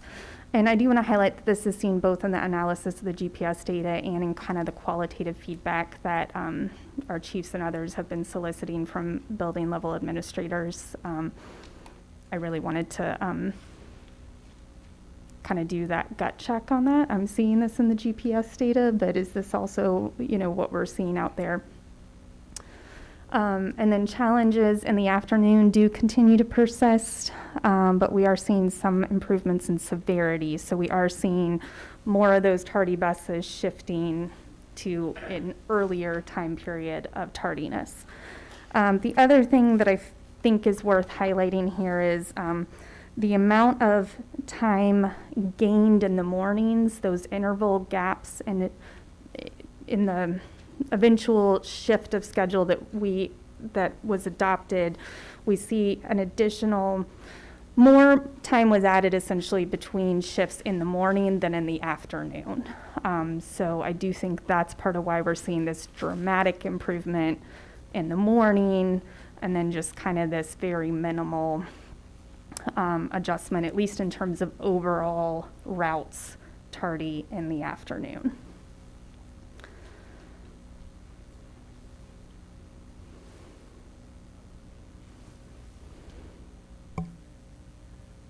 Okay, I'm going to see, is anybody, Dr. Warner? Could you give me two things that I'd like to know about the high school routes, since they still seem to be a little more problematic? I know we transport fewer of our high school students, but about how many students is, 5.5%? It looks like maybe we have 8% that are late, up to 30 minutes. About how many students does that translate to, and what schools are more primarily impacted, or is it division wide? I'll have to look at the. I'm gonna grab a pen because I want to get back to you on. Thank you. I'll have to do some homework on the school by school. If you want to send me that data, that's fine. I think the board would like to know if there are particular areas that are being impacted to a greater extent than others. So you can just send us that data. But it does look like everything is getting better, which is excellent. At least getting the kids to school so that they are where they need to be to start learning. But I would like to know where our problem areas are, and I presume that some of those problems, we're still in the process of putting drivers on board, correct? Okay, so you can just send that data to the board. Thank you. All right, Ms. Young, you said you were ready? Thank you for the presentation. Same question I had was to do school by school, and then perhaps also compare from where we were to now. And then you mentioned something about week 10. I know week 8 was an outlier. Week 10, there was one day, teacher's work day. Then what's the deal with week 11? Is it because you don't have all the data for week 11, or did you mention something about week 11? Oh, sorry. Nothing out of the Nothing normal on week 11. I think I was just saying that we just finished week 11 this past Friday. That's probably what. Gotcha. And so I'm doing my part. I send bus drivers their way. I got excited yesterday because last week I had a meeting. Dr. Jones know about the meeting I've had with VDOT, and they came and spent time at Park Ridge, Hampton Oaks, and North Stafford High School to look at the lights because, like I said, I noticed that the light did not change timely. So yesterday, for once, I saw 10 buses pass through a green light all at once. I was so excited. I drove next to the bus, almost got in trouble by the bus driver because she's like, "What are you doing?" So she did send me an email apologizing, but it's all good. And the light at North Stafford needed to be extended also, so that's what VDOT. It's not a lot, but it's helpful for those lights to be a little longer. So I would like to just let all my other board members know that it's something that you might want to look at the lights and see if they are working, because the one at Hampton Oaks was not working. And then the other thing, yes, it's getting better, but it's not sufficient for me. On knocking on doors and talking to people, there's still a lot of parents that their children are not getting home on time. It was 7 o'clock when a child showed up as I was talking to the parent. So I just need to know for those constituents out there and parents, we just need to know what the bus numbers are so we will be aware, and then as a school board member, I could take action. Thank you. Ms. Randall, go ahead. Dr. Towery, I know you're just our analyst here for now, but my question when I look at elementary school shift 1, and you're 15 minutes late and you're shift 1, why are we still having like 2%, 2.5% or what, buses late in your shift 1? Right, so not looking at the specifics, that's an average. So I would have a hunch, any of that could be related to, and Mr. Fulmer may want to hop in and correct me, but any of that could be related to if you're shift 1 and you end up short drivers for any reason, or if you have a bus breakdown, if there's quite frankly, in both of these weeks, but I know in week 10, we had a couple weeks where, they had opened those new bridges on 95 and it was all chaos for a couple mornings. Any of those things is going to have a ripple effect, unfortunately. So, and it just looks like both in shift 1, and maybe it's still, like you say, the traffic thing too, but it looks like shift 1 and shift 2 in elementary in the afternoon got worse, which obviously isn't going to go well for middle and high. But my thing is that, and I mentioned this before in our one of our meetings this week, is that my kids rode the bus for a couple years, and I know this isn't on you, so I'm just saying this, but my kids rode the bus for a couple years, and then I was a car rider parent, and I know that, and when my kids were in high school and school started at 7:40, I was able to drop my children off at 7:15 and 7:20, and I know that's like really dark 30 for the little ones, but I'm just saying that and I'm hearing different schools, different times as far as when they're allowed to drop kids off. Sometimes there's a different time rule for parents, a different time rule for buses. But when it's shift 1, I want to make sure that we're allowing time for a better success for the rest of the day when it comes to, starting this thing on time to leave the other schools a better chance of doing better.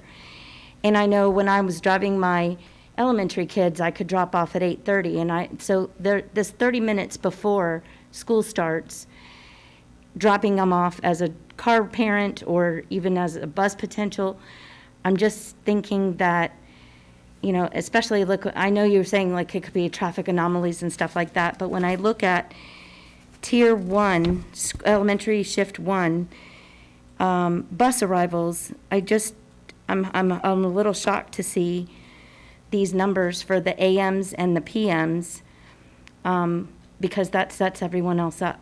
So, but you did describe, and I do recall that, Dr. Jones let us know that there was some traffic congestion issues and that sort of thing too, but it's definitely a concern I have that our schools are not, and I know this isn't on you, and I know it's more for Chris and Kiba, but I know our schools are not all elementary schools. Shift 1 have the same parent drop, same bus drop. Shift 2, same parent drop, same bus drop. So I'm just a little concerned that we're not even helping ourselves in that regard. But I do appreciate this data because we did need to know what this new time shift. And I'm a little happier for the start, not so happy for the ending. Thank you. Which is, again, not you. Well, feelings mutual. I was hoping we were going to see a bigger impact when I looked at this data again on the afternoon. I do think part of that goes back to that kind of where the additional time was added, and I do think the priority was kind of first and foremost on making sure kids are getting to school on time. Sure. So for sure. I mean, I want my students to have we've shortened their academic learning time in a day from originally 6:35 to now 6 hours. I do want to make sure that every minute of those hours is the opportunity in their seat as possible. But I just, like I said, I still have some concerns, but I definitely appreciate this data look. Thank you. Absolutely. Ms. Hallerback. So just one thing that I noticed here is that on week 10 and 11 for the high schoolers, we went up for late, 16 to 30 minutes late, and we're already having a problem with students missing, work and homework time and all of this other stuff. And this isn't directed at you. I really appreciate the work that the staff did. This is a fantastic presentation. I'm just a little disappointed that there's a slide that's missing. And that slide is, what would it look like if we were to, this was my statement at the last meeting. And Dr. Jones, this is what I had asked you, or what I had expressed to you.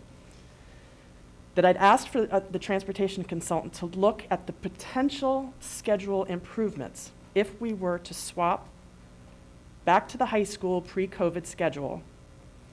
And I was told that the consultant would look at it. I was also told that it was being shot to the ad hoc transportation committee, which was established to look at one thing, and then they were going to disassemble in February, so that gives them no time to look at it. So the fact that that we don't even have a slide that addresses that is very disappointing to me. And I will leave this to whoever takes the seat after me, but I just wanted to let you know that I'm disappointed it's not here. Ms. Healy? I just wanted to follow up with Mrs. Hollaback. The Transportation Committee was not tasked with looking at this change in the time. And the reason I am aware of that is because I sat in as an observer in the meeting last week, and they went through the tasks that we charged them with. And that is not one. I thought we had, because I think we were told we had, but if you look at that charter, that resolution that we passed, it was not included. So they are not going to be looking at that. They've got a full plate, without that one. But I just want to ask Dr. Towery, what happens when our 4 weeks is up? I mean, are we in a position to go back? I mean, when we started this, and I suggested it reluctantly to get kids on more students to school on time, and it looks like that's working. But I think we need to be looking at what happens in 2 more weeks when that, ends by what it was started with. This afternoon is just wild. I mean, we've got between 10 and 13, almost 13% of the elementary, in that first group, 15 minutes or less late, but still, if they're the first group being dropped off and they're late, then what's going to happen? They're not going to be making up time because traffic's just getting worse, as the afternoon goes on. Then the middle schools are 21 to almost 23%, and you get to the high school, and that I'm looking at that first column, the late in the afternoon, we're looking at 32 to almost 34%. So this is good. We're getting them to school, much better on time, but what happened? And I know this was asked, but something must be happening in the afternoon. Either we're miscalculating when the buses should arrive, in which case that could account for it. But there's just so many, buses, even with this time change, should have worked both ways, I would think.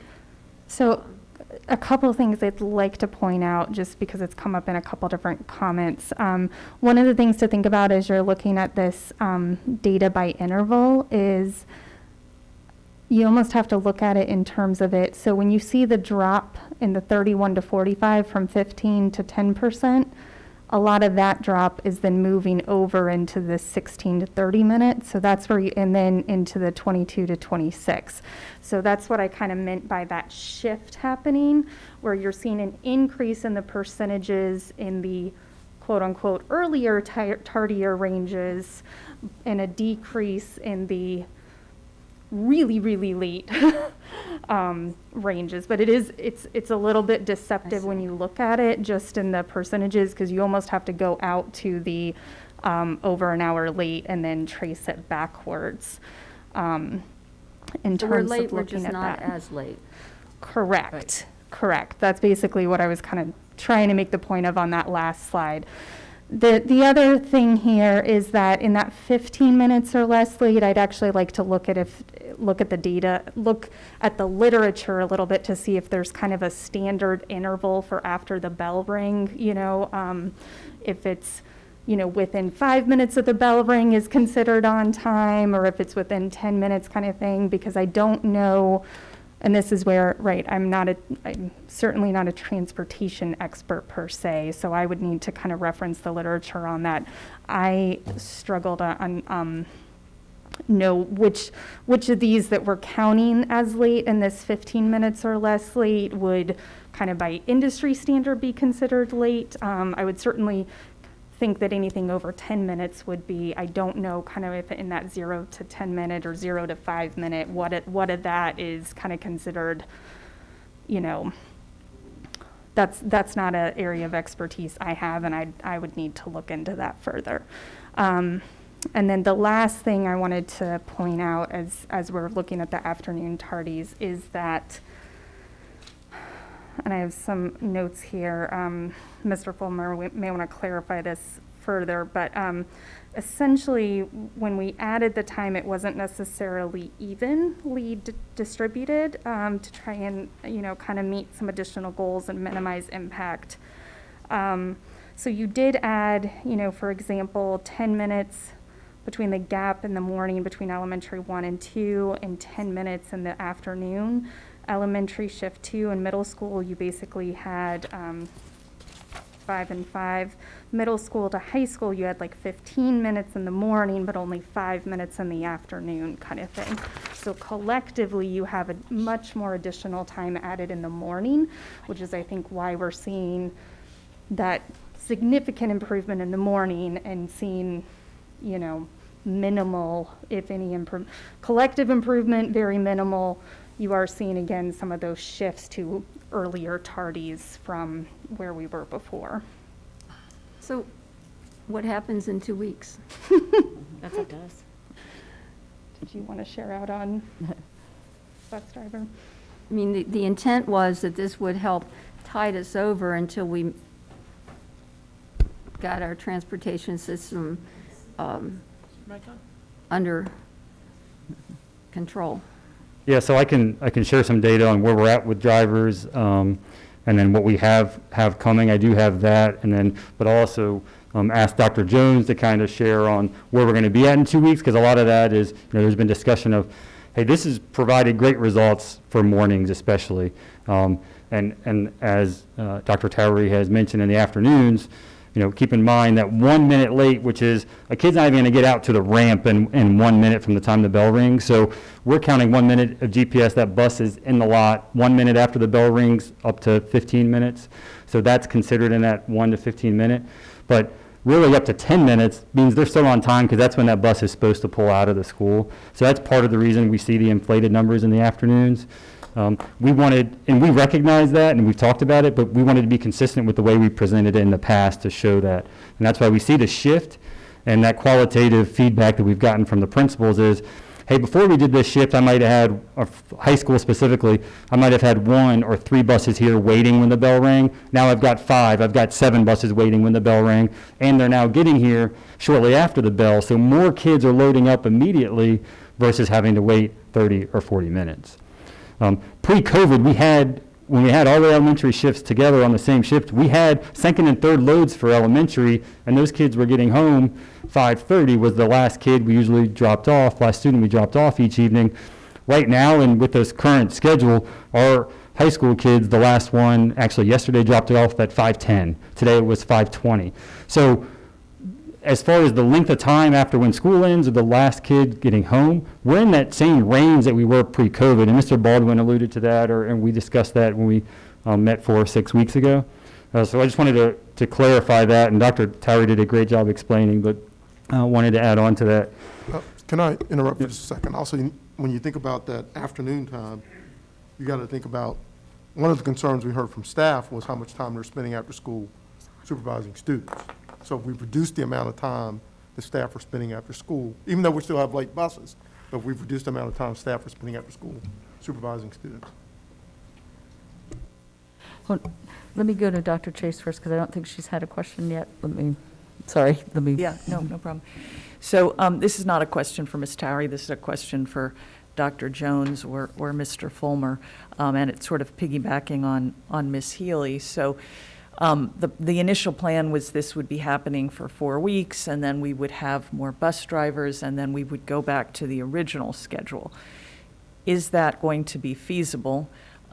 Where are we with bus drivers? I think you were about to tell us that, but also what happens with the holidays, right? When you hit the holidays, often people want to take a day off, or Amazon needs more drivers, or whatever. So are we going to need to think about doing this for longer than 4 weeks?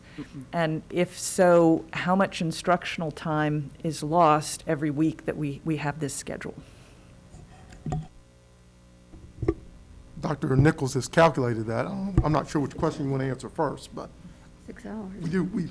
we've calculated that if we extend this schedule to the end of the first semester, what impact that would have on instructional hours. I'm not recommending that we extend the schedule to the end of the year, but we've done those calculations, and Dr. Nichols has that data.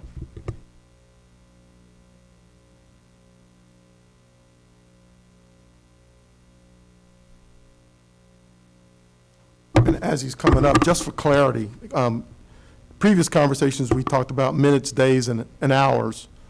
To simplify it, what I've suggested we focus on is the minimum number of instructional hours required by the state, which is 990.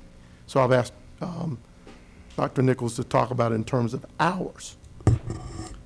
Right. The original request was to look through approximately November 5th with this change. With that and the reduction of instructional hours, that's putting us at about 84 hours over our 990 hours. However, if we continue to extend this through the first semester, and that'd be December 17th, it's going to leave us with about 75 hours over our 990 required hours. And then again, if you want, we continue to keep this for the remainder of the school year.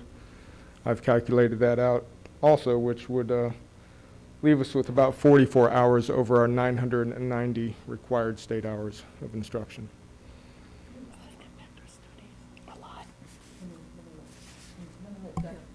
I'm going to give Dr. Chase first. Yeah, and then I was still waiting to hear where we are with bus drivers.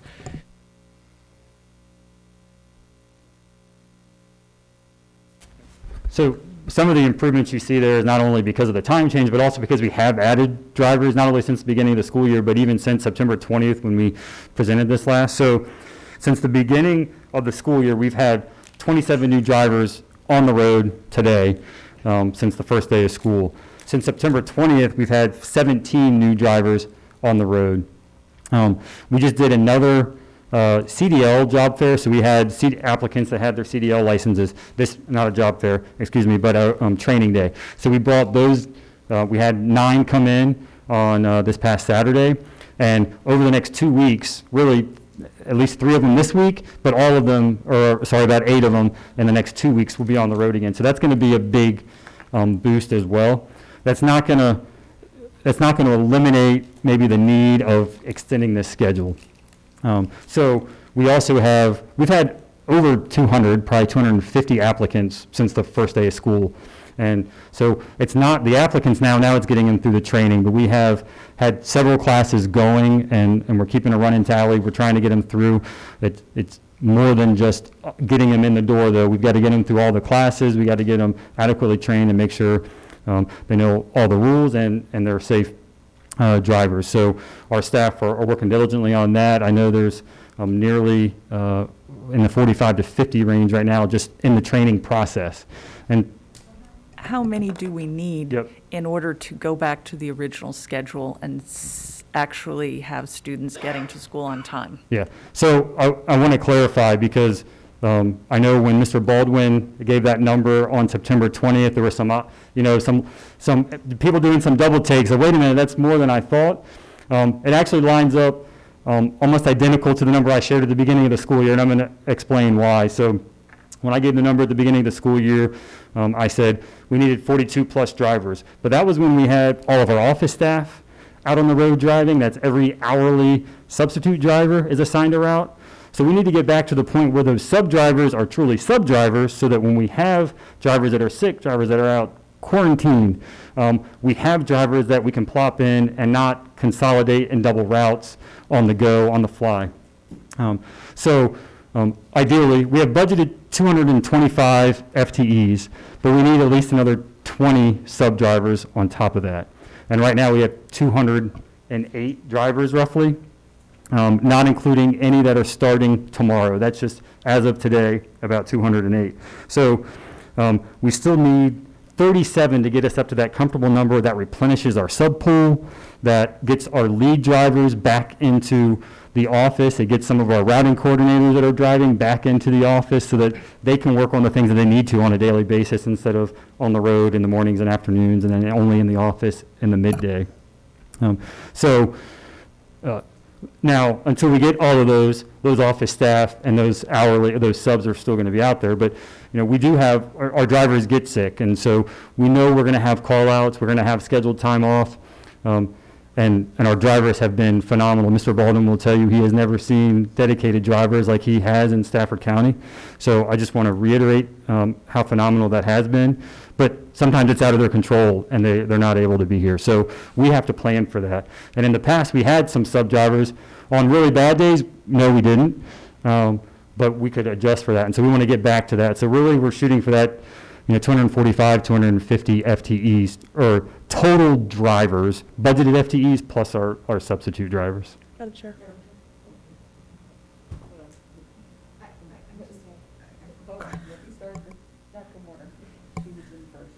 I know that the transportation has been an issue, but do we have any comparison from prior years before COVID of when kids got home in the afternoon, when the last kid was dropped off? Because I'm hearing from parents that these transportation problems have been ongoing. These aren't new.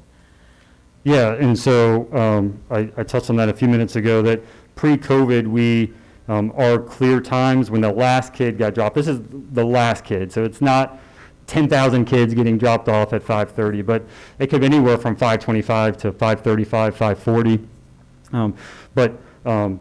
In the beginning of this year, we were a lot later. It's obviously every day improved, but with the schedule change for the past 2 weeks, our clear times almost probably 3 or 4 days straight, it was right about 5:20. Yesterday was actually 5:10. Today was right back around 5:20, 5:22, I believe. So that's the last kid. So predominantly, most of the kids are getting home 30, 40 minutes before that, or even sooner.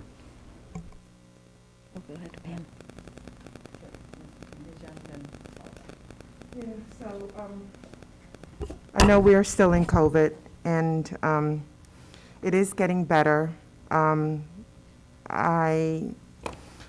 was not for the change of time because, it's reducing it, instructional time for the kids. But what I'm concerned about, and I'm hearing from teachers, is that,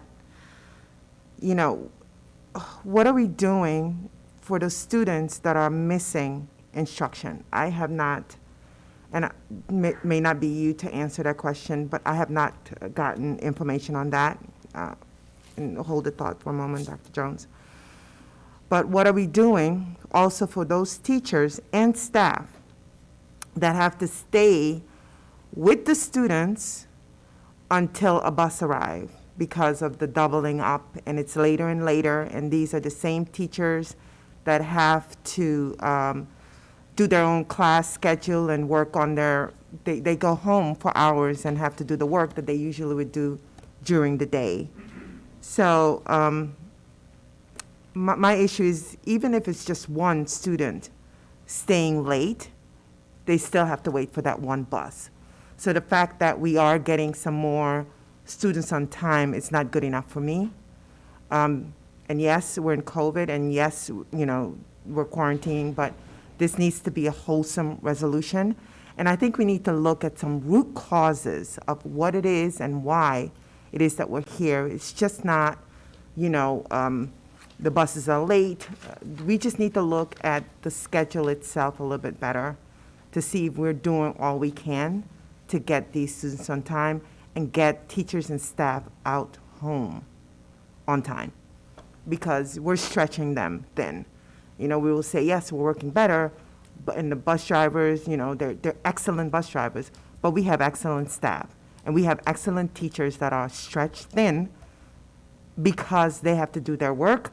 They have to prepare for several types of classes, async, synchronous, all that stuff, and then still be on the ramp, look for a bus, wait with the kids. That's a lot of work. So we need to look at the problem, the whole problem, not just certain pieces. That's all I have.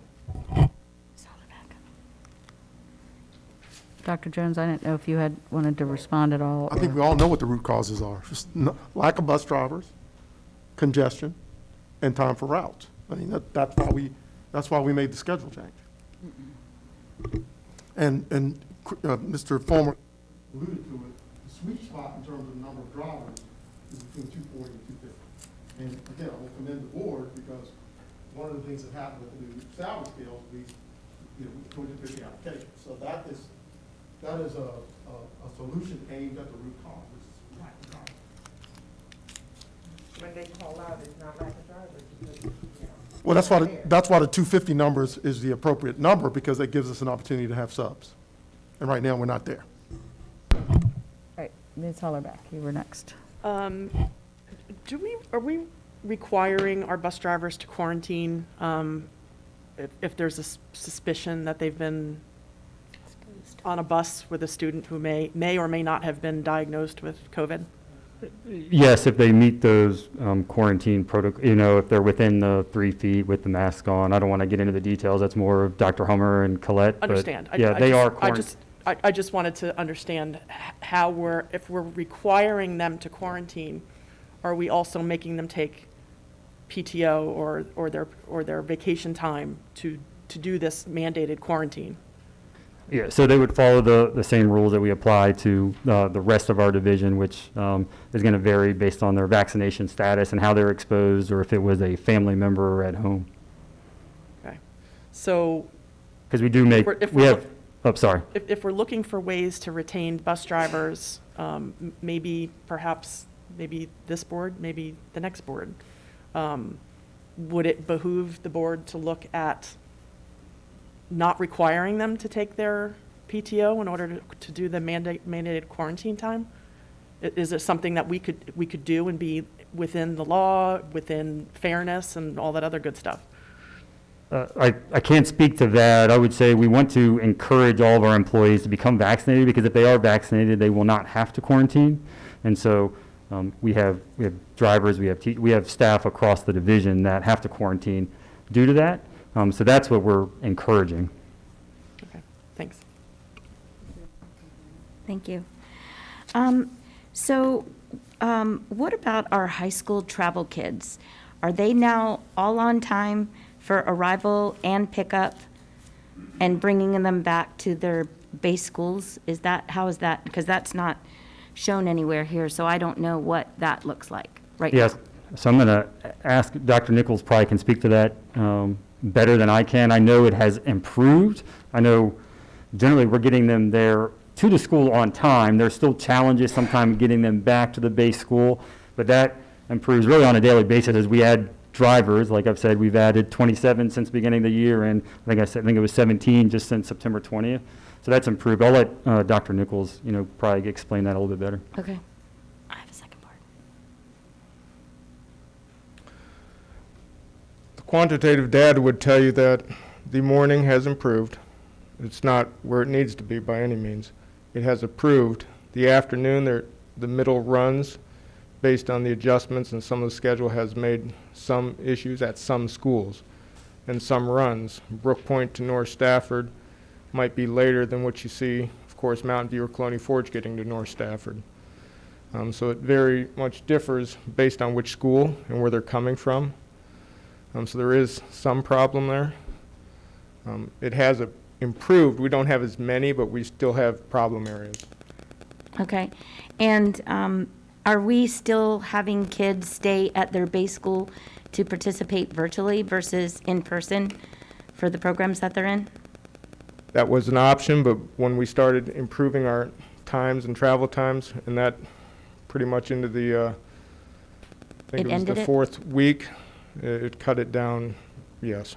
'Cause they So were there's able to get to nobody school. that's I participating can't virtually? say that for sure, that somebody's not participating while they're Okay. still waiting for their bus. Okay. But they are traveling. Okay. Some and- kids were watching their class on their phone while they were on the bus. And are we doing, I know one of the complaints was about feeding them. Are we doing better about that when the kids get to their base school? Yes, Or and when they homeschool, leave. mixed school? And Okay. again, Brian Williams has been very generous to have lunches ready for them. Okay.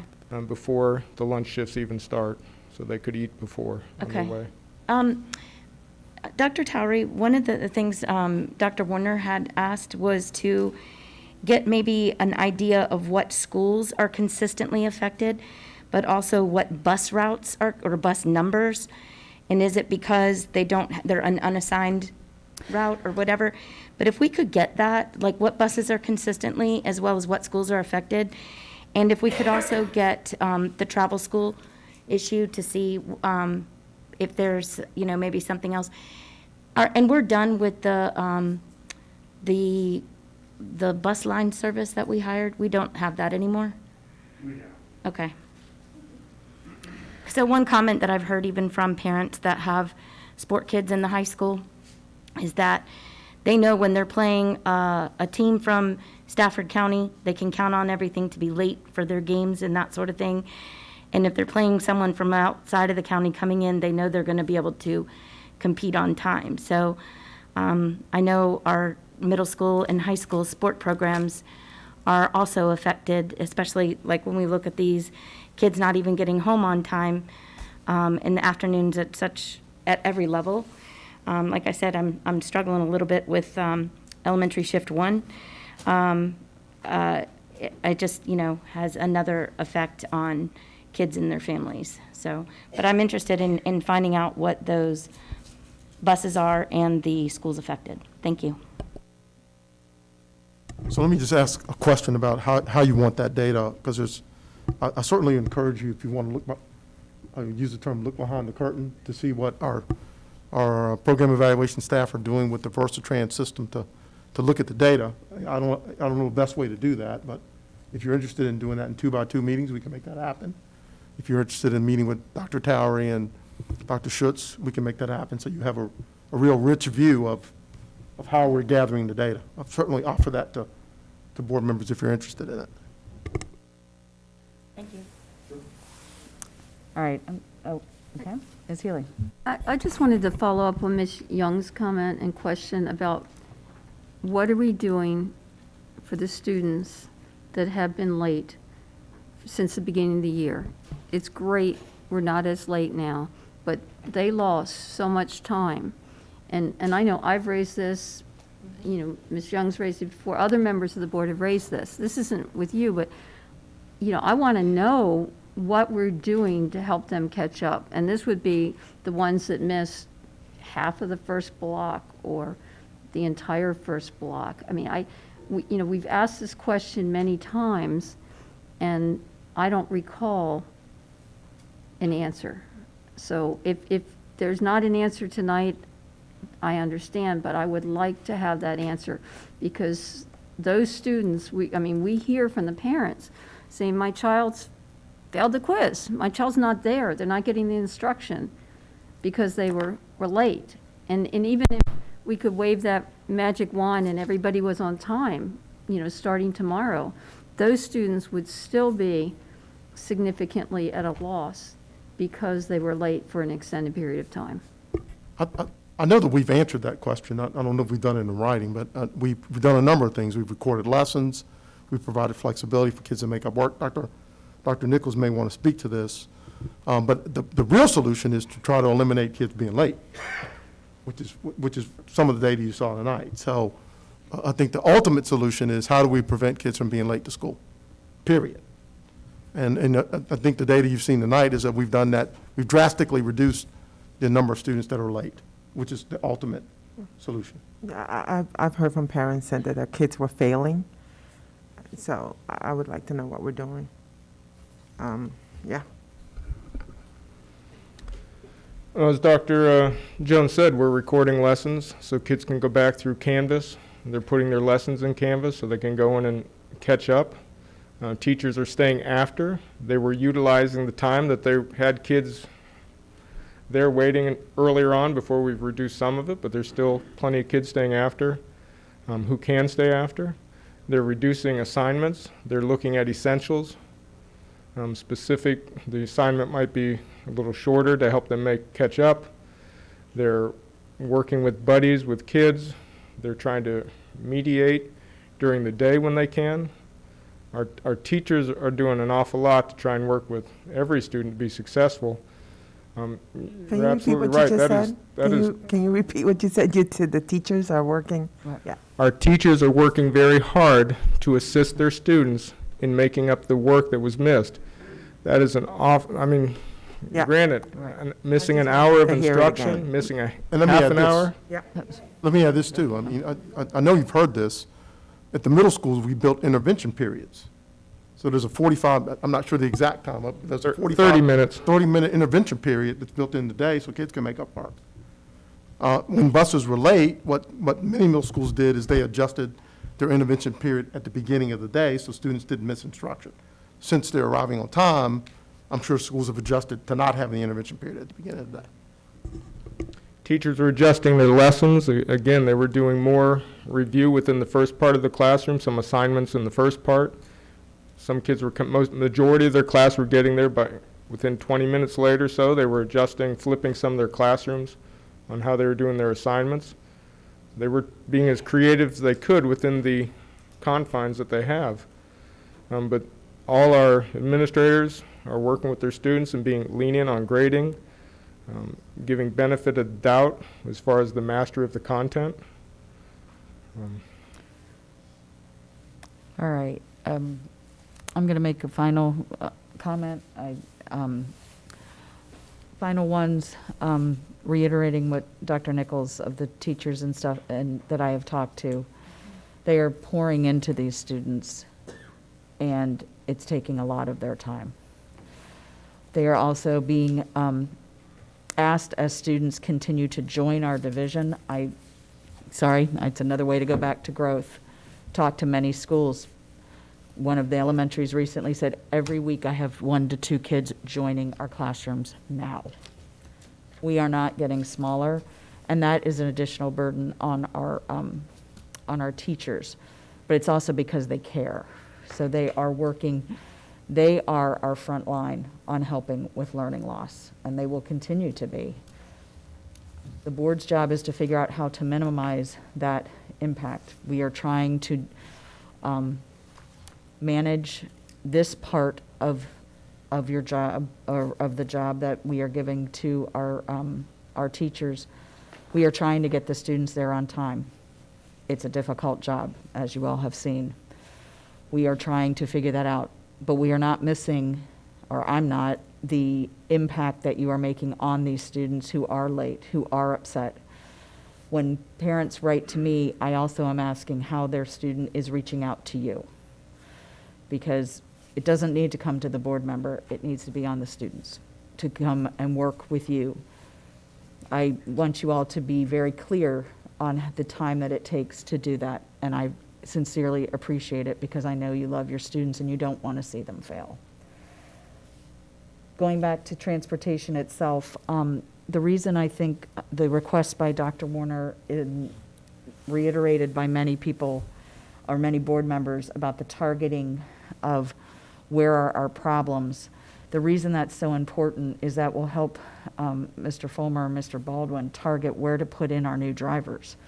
That is actually helpful information we can be feeding to them, because it is great to get new drivers. Let's deploy them in the places we need. So I think that's why the board, or at least this board member, is very wants to know that information. But really, it'd be nice for me to know it, but it's really, is it being shared with transportation as we deploy drivers? Because we want to make sure we are deploying in the right ways with the most impact as we continue to build. So I think that's why that's so important to the board.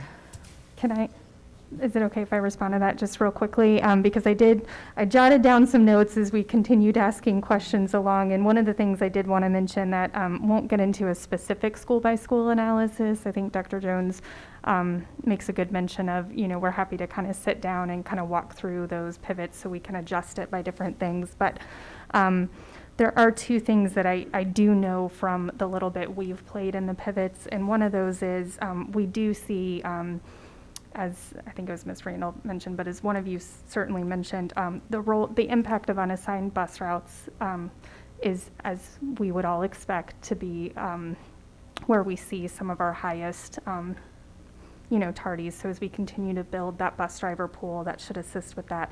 And then the other thing is, and this I would have to verify, but I know when we looked at the first set of data, you definitely see the regional impact. So those schools that have longer bus routes, those are the ones that typically, if they pull from a larger geographic area, and this was actually something that Mr. Baldwin helped me better understand as I was kind of building my background knowledge of, public school transportation.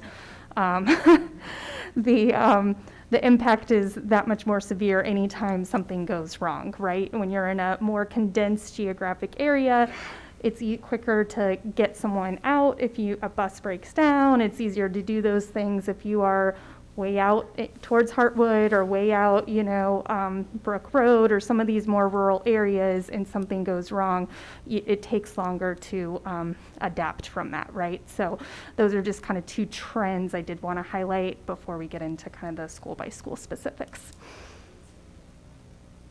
All right. All right. If we could get how many unassigned routes we have, not right now, sent to us, that would be great. Sure. There is one compelling question that hasn't been answered, and I think Ms. Healy asked the question. What happens after 4 weeks? I'm just going to share a thought here. I know that anytime there's a change for a family, a disruption, it creates a problem.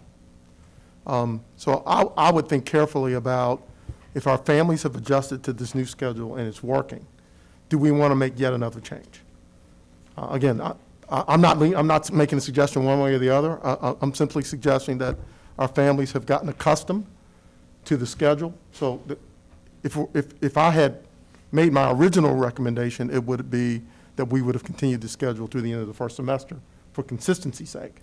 So again, I'm not making a recommendation here. I'm just making a statement that I think our families have adapted to the new schedule, our staff have adapted to the new schedule. So with that, the board may want to decide if they want to continue the schedule or change it. Ms. Healy. Madam Chairman, since the relief is not immediately in sight, and we're not meeting again until November 9th, I suggest that the board continue this.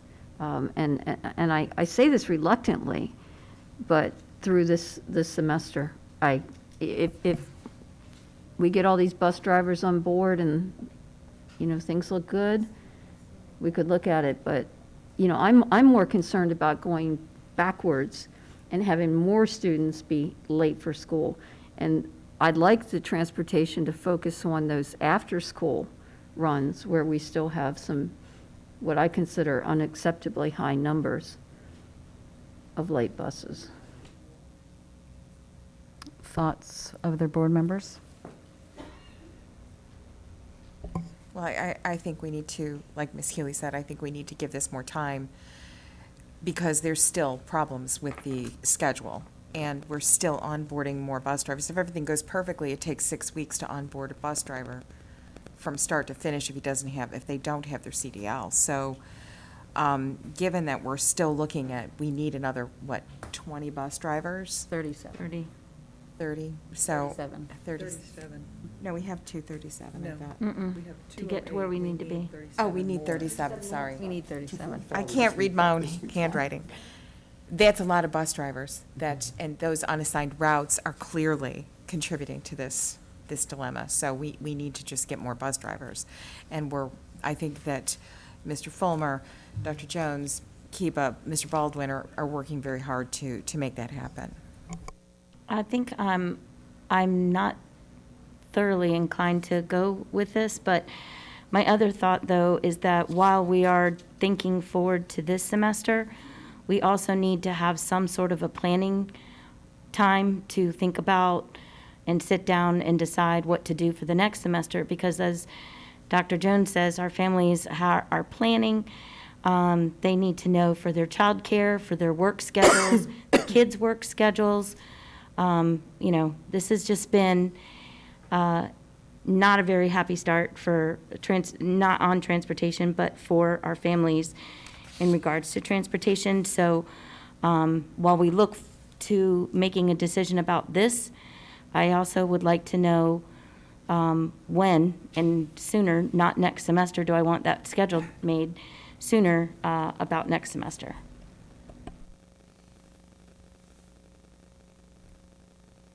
Thoughts? So I didn't support the schedule change because it took away instructional time. And so I have to agree with Ms. Healy. I would be, right, we're between a rock and a hard place. And so do we support this change and take away more instructional time? Or do we not support this change and have that group of students who's already suffering all of the lost instructional time that they had from being late continue to do that? And that's tough.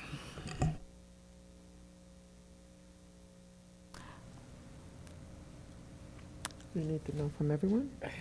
I'll go. I did not support this change either, and it wouldn't matter my vote because you're in the majority in terms of making the call if you want to continue this or not. I would rather see more students on time. That's the issue I had before, and I still have the same issue, that we have some on time and not all. And the ones that are not on time, we may hear of some parents that are used to sending emails, but there are a lot of parents that I just happen to run into that are telling me that, hey, my child hasn't been on time for like the whole semester and is failing a class. So that's my major concern right now for those kids. All right. I do not believe that we are ready by the November, I'm sorry, without my calendar from me, 8th or the 5th, I'm sorry, without my. I think it was actually the 5th. Oh, sorry, looking at the, okay. So it was to go through the 5th. We do not have our next meeting until the 9th, so we do have to make some kind of decision. If you want to make it go, if you think that we will get enough people through, we can do it through Thanksgiving, if that gives you, or we can go and reevaluate. On the 9th of November, we can have a work session and see if there is more drivers coming on the horizon. I'm coming up with ideas. And the buses, I guess. If we go through Thanksgiving, we've got 3 weeks left. Is it really worth the disruption to the families and the whole change is going to require? I mean, this was not the intent. It certainly wasn't my intent when we started this.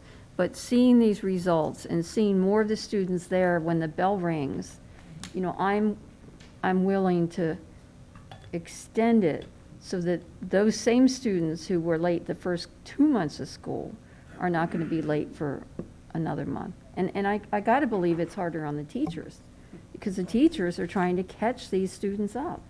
It's hard on it's hard on everybody.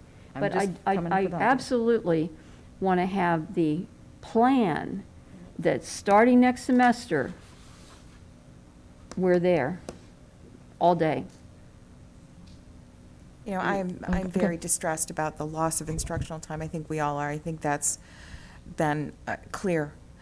But I don't want to risk having changing the schedule back and then having a setback. I don't want to have to make those changes unless we know that we are ready to make those changes. So I think that we probably, it would be wise to just leave this in place through Thanksgiving and see where we are.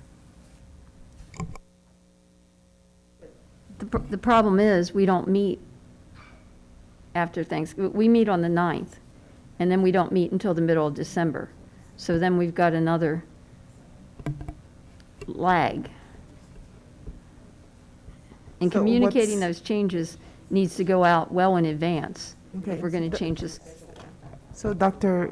Jones made the comment not to disrupt the schedule, that it's best to keep it. So we are deliberating what now? Continue through the rest of the year?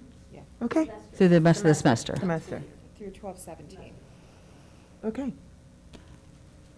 All right. I think that makes the most sense. But we need our work session to discuss next. As I said, I suggested one on November 9th. I wasn't here. Is that amenable to have a work session on the November 9th? To, I guess, transportation and updates on looking towards the next semester. Can they send the information? Can they send us the information? And we could look at it? Why do we need a work session? So we make a decision. So that we don't have all of this discussion always up here. I think there's a lot that needs to be Y'all looked put at. it on the calendar. I will schedule one, or at least put a placeholder, and we will see where people are at that point. Ms. All right? Hauser, can you also put a placeholder for the meeting that we have in December? I suspect that we're not going to have a whole lot of data back by November 9th. It's only 2 weeks away. Okay, then suggest a date. So before our next meeting in December, what is that, the 7th? 14th. 14th. Does that give us enough time to notify parents? I mean, Notify parents that they're going to have 3 days. so. No. No. Notified that you'll have a whole semester, like the next semester start. About what we're doing with the schedule, basically. Maybe All right, do you can want we to go with this in a November special call- 30? Special call meeting? Madam Chairman, I'd like to take the position that it is the school board's intention to go back to the schedule, that we expect this transportation problem to be resolved by next semester. That's, what, 4 or 5 months in. If we can't resolve this by next semester, then I don't know what to say. It sounds like we're on track. We've got all these bus drivers applying. We've got a lot onboarded now. There's more coming in. We need to be working to doing our job the way we should be doing it, not just trying to, fill in the gaps. I mean, I'm trying to work with this, but I do not want it to be look at next semester. I think we should absolutely say we will be back on schedule next semester. I think we're going to, I would advise this board to look at whatever data we have, because if the bus drivers do not materialize, we got to know that early rather than later, in my opinion. But that is going to be. Do you want to, can I do a placeholder on November 30? Because I think November 9th is pretty quick. Yeah. The 16th is not workable because that is the VSBA. The 23rd is the night before the Thanksgiving break, and the 30th would be the next option. That sounds a little more reasonable. Yeah, I will put a placeholder on that for now, and then if there may be other issues, because we will be meeting, I believe, with the Board of Supervisors. I'm going to look at Dr. Jones. and- December 7th, yes. December 7th. So if we need to also discuss growth and other issues for that particular meeting, that might be a good planning meeting as well, for us to be prepared, fully prepared for that meeting, although I know Mr. White will be very well prepared, but also for us to review again. All right. And Madam Chair, for the 30th, what time would you like to start? Board members, is 6? Well, if you can tell me now, it would. Okay. Okay. All right. All right, we will await the time TBD. All right. We are going to move on to citizen comments. Board, would you all like a 5-minute break, or no? Or you want to keep going? Yes, okay. 5 minutes, be back here by 9:30. Thanks.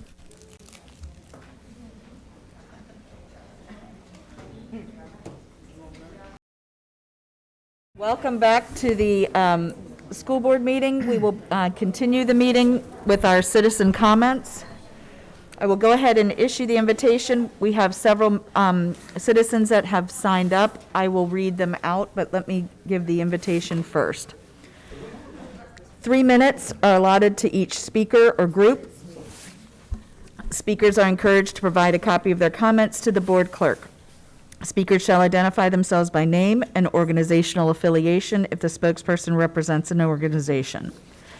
Speakers shall also announce the purpose or topic of their comments. The chair reserves the right to restrict total citizen comment for a predetermined maximum of number of minutes with the approval of the board.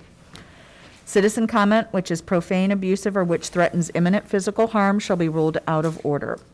Although the board provides the opportunity for citizen comment, individuals desiring to register complaints against division employees or division programs, services, or activities may also utilize the procedures outlined in Stafford County Public School Policy 1113. When you come forward, the green light will come on when you start speaking. When the yellow light comes on, that means you have 1 minute remaining. When the red light comes on, that means it is time to finish your comments. I will read from the list of people who have signed up first, and then issue an invitation for any who want to continue. So I'm just going to go in order. I'm going to call off the first 5 names, and then I will move forward from there. So first, Jeffrey Trigger, then Julie Parham, Kathy Butler, Terry Potter, and Ann Adams. Thank you for coming this evening. Sorry, I forgot the paper copy on my desk, so. Right. Hello, my name is Jeffrey Trigger, and I live in the George Washington District. Tonight, the Stafford Education Association has presented data to the school board expressing a need for a break. I'm expressing the same opinion. The staff needs a break.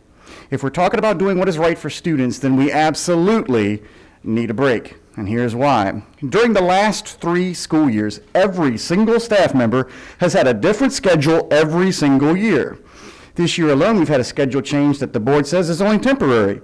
What comes after that schedule? Who knows? As Dr. Nichols just stated, with these changes, we still have late buses, and we are working ourselves to death to remediate or catch students up. It's one more thing we have to deal with the staff members. Speaking of one more thing, there are very few substitutes. This means if staff is covering classes during planning periods, or if there is no staff, we have paraprofessionals. They're being pulled from their courses to cover the needed classroom. This places an extra burden onto all the staff. I would like to mention that the pay for covering a class is $30, which is less than a substitute would be paid for the coverage. It literally saves the county $15 a day to have staff cover courses instead of getting a substitute, as substitutes make $105 per day. Makes you think it's not a coincidence. It costs a staff member 70 minutes of their workday, meaning most likely another 70 minutes away from their family at home. Other duties have been added. This year has seen a jump in the number of car riders that come to school. The car rider lines would block roadways and bus entries to schools if the staff were not out there giving up planning time to enforce the traffic rules. I'm one of them. Not to mention that the number of people needed for bus duty has also increased throughout the county, again taking away planning time from the staff. Lastly, I'm tired of hearing that the staff is lazy, entitled, and uncaring. I love my job. I love my students. However, at some point, I do have to take care of my own mental health before it becomes a physical health problem. Other staff members have to do so as well. Please consider a revised schedule to help everyone's mental well-being.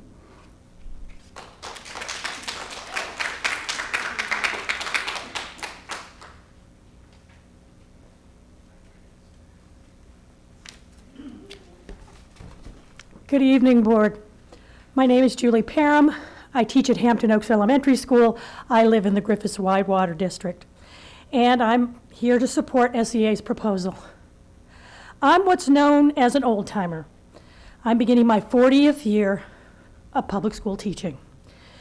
I have never seen school staff as discouraged, demoralized, and stressed out as I have this year. Every single day. I have people crying. At least once a week, I have somebody saying, what's going to happen if I resign? Every day, more is piled on our plates, and there's no end in sight. We're like that proverbial frog that's slowly boiling to death as the temperature is gradually raised. Mitigation strategies, click. Extraordinarily stressed out and emotional kids, click. Transportation challenges, click. Concurrent teaching, click, click, click, click, click. We are literally drowning in simmering water. Every staff meeting, in every superintendent's email, we hear self-care. Take care of yourselves. Make sure you're doing what you need to do to keep yourself healthy. Take care of yourself. How do we do it? Take a personal day or sick day? Well, no, you can't do that because we don't have subs.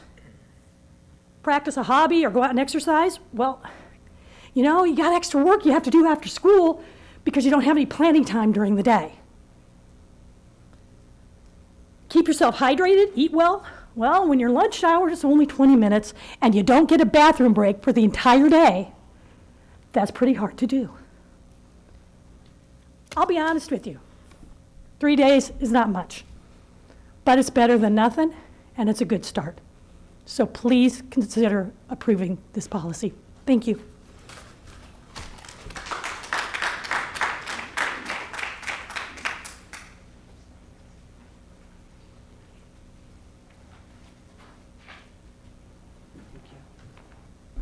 Kind of short.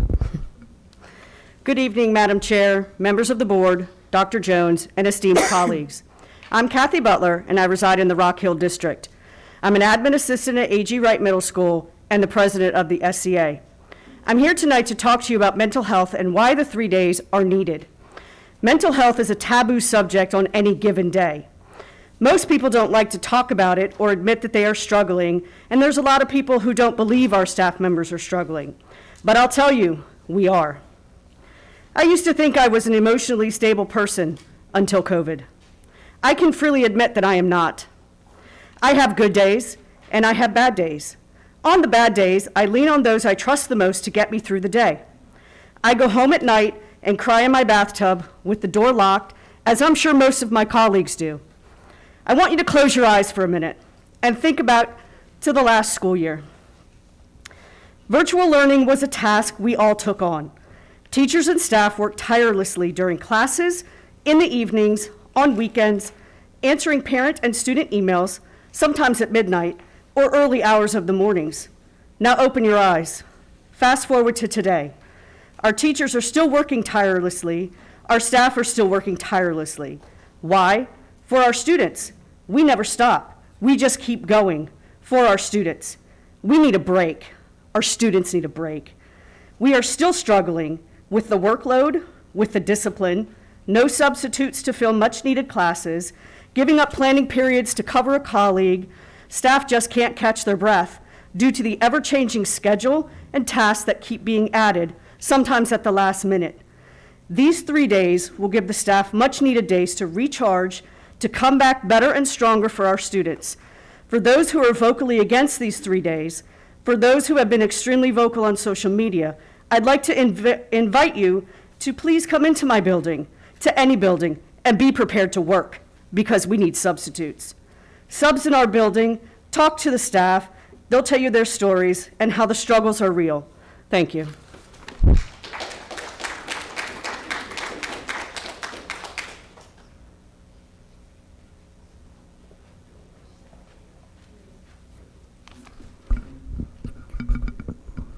Good evening. I'm Terry Potter. I'm a bus driver, and yeah, that was me in the video, in case you didn't know. I haven't been here in a year and a half to talk to you in person, so. I sat down last night to write out my thoughts. Oh, I'm in the George Washington district now. I sat down to write my thoughts down last night, and my head was such a mess. I couldn't even get my thoughts together. I was so exhausted, so mentally drained. So I'm winging it tonight with notes, and I don't do very well when I wing it. But part of this new time schedule that we don't have time for ourselves. I talk about self-care, take care of yourself. I have no time to go to the barn, which doesn't bode well when you're trying to get a certification to be a therapeutic riding instructor. No time for bowling. I have a bowling tournament this weekend. I haven't picked up a bowling ball since March. No time for piano, which is kind of good because I haven't practiced the piano in I don't even know how long. The time schedule is helping with getting kids to school on time for a lot of them, but it's just not giving us any time in the middle of the day. Our training time has been cut down to like 2 hours, 2.5 hours. We don't have time to go anywhere, do anything, and we're getting home late. I was your 5:10 bus last night. I had a student driver driving, and actually we did really well. You all keep talking about learning loss, but you've cut the day by an hour, and you've cut more.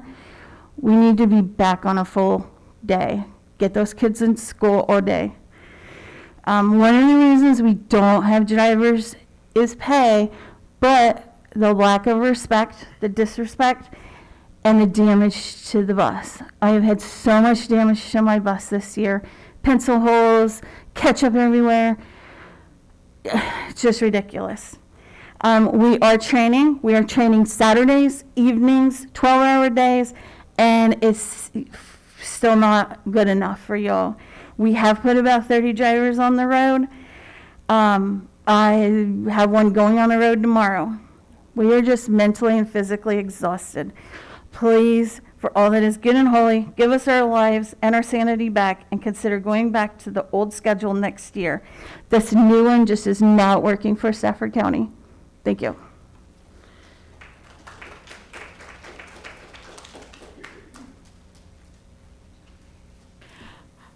Before you start, you can keep coming forward. I'm just going to call out the next names just so everybody can be ready to go. Jen Robinson O'Brien, Michelle Wickham, Dana Brown, and Philip Horning. Thanks.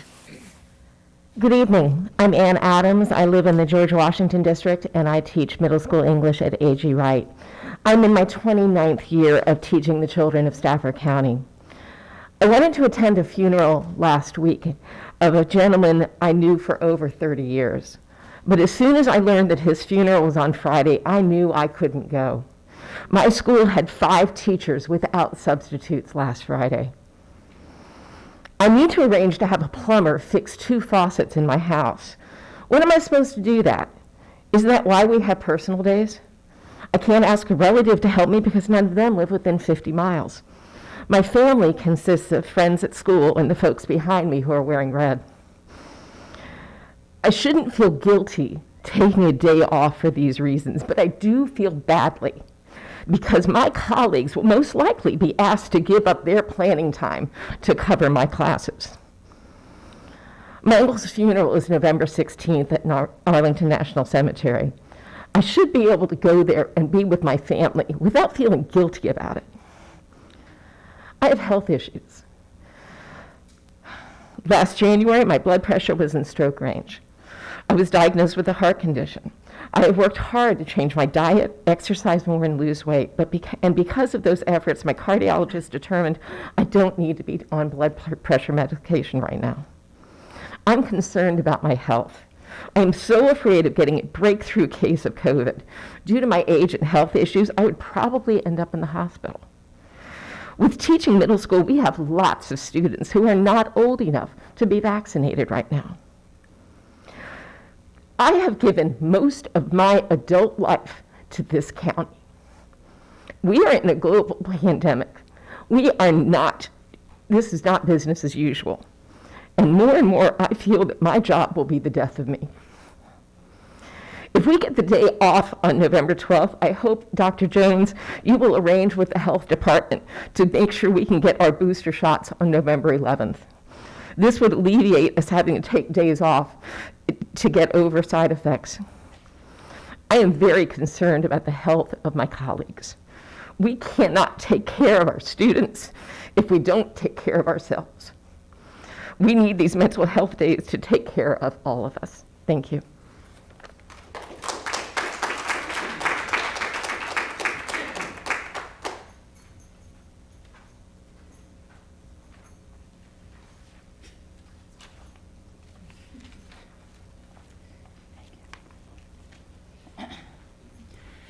Good evening. I'm Jen Robinson O'Brien, and I am from the George Washington District, and I teach at North Stafford High School. I want to share my story of this year to give you a bit of perspective.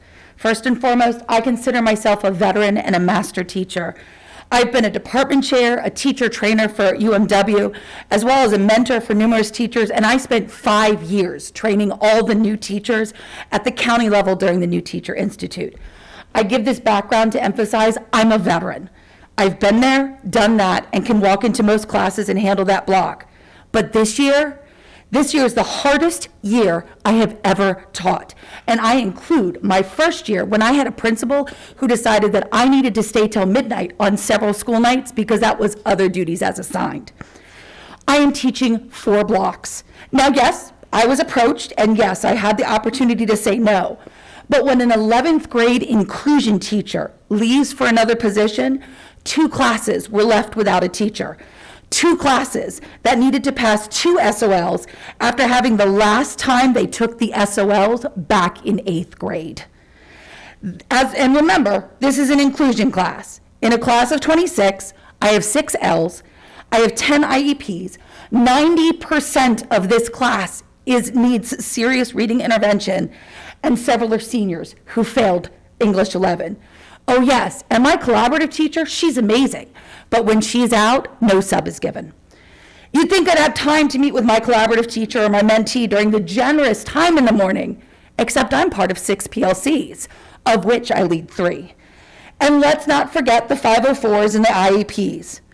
I have been limping for a year. Last year, I didn't have time to see the doctor because honestly, until I couldn't walk, my students came first. I had hybrid classes, and it was super challenging to have a substitute come in. Most of the time, if that happened, my students were just sent to an internet cafe. But I finally got answers in September. Surgery was required. A surgery, in an ideal world, I would be back in the classroom within a few days. I scheduled it on a Friday, so my recovery time would be my time, not school time. Unfortunately, my body said, no, that's not cool. I bled for 4 days. Where I was supposed to take 2 days off of work, I ended up missing 6. I ended up in the ER and needed to get more sub days, and while I was bleeding and in pain, I had to scramble for those sub plans. And there was no rest until that was done, and I did it not knowing if I would have a sub to fill that position, because remember, I teach 4 classes. Subs don't get paid extra. I didn't know if one of my colleagues would be called in or if students would have it. Do you know how humiliating it is to break down in pain and nausea in front of a class? Oh, man. All right, please read the end of my comments because I address new teachers and I'm dealing with this. New teachers, what about them? Thanks, Jen.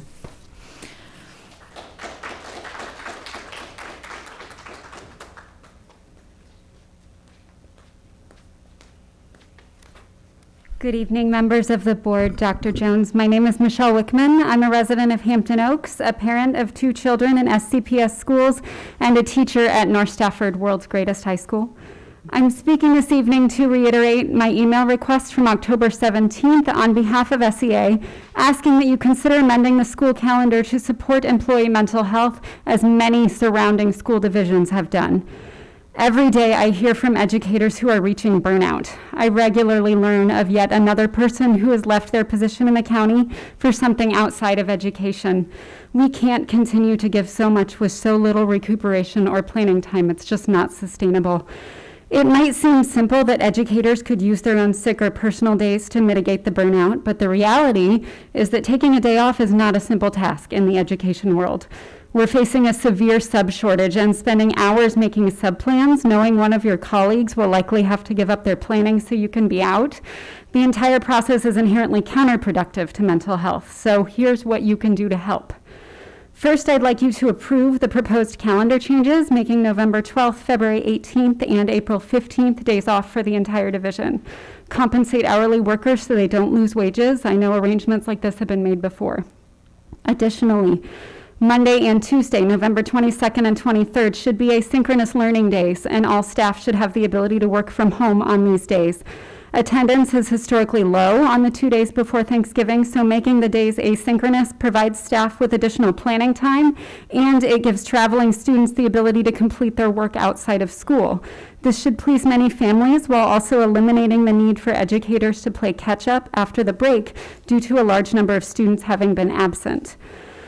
I've been advised by several of you that the acting superintendent has the ability to make schedule changes without consulting the school board.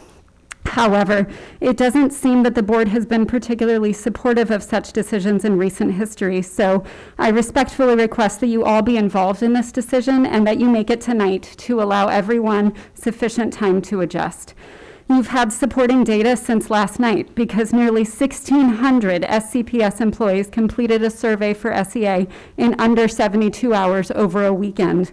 And over 95% of those employees indicated support for the changes that I just outlined. This is the highest survey participation and the most overwhelming support in a survey that SEA has seen in 8 years. That speaks volumes. I spend my days teaching students to consult the experts in their decision-making, and I ask that you'll do the same. Listen to educators telling you that we can't keep this up without a break, or I promise you that we will continue to lose people. Make a decision to publicly support the mental health of SCPS staff, and you'll be responsible for improving the morale of the entire division. Please remember that educator working conditions are student learning conditions, that many of us are also SCPS parents, and that we vote too. Thank you.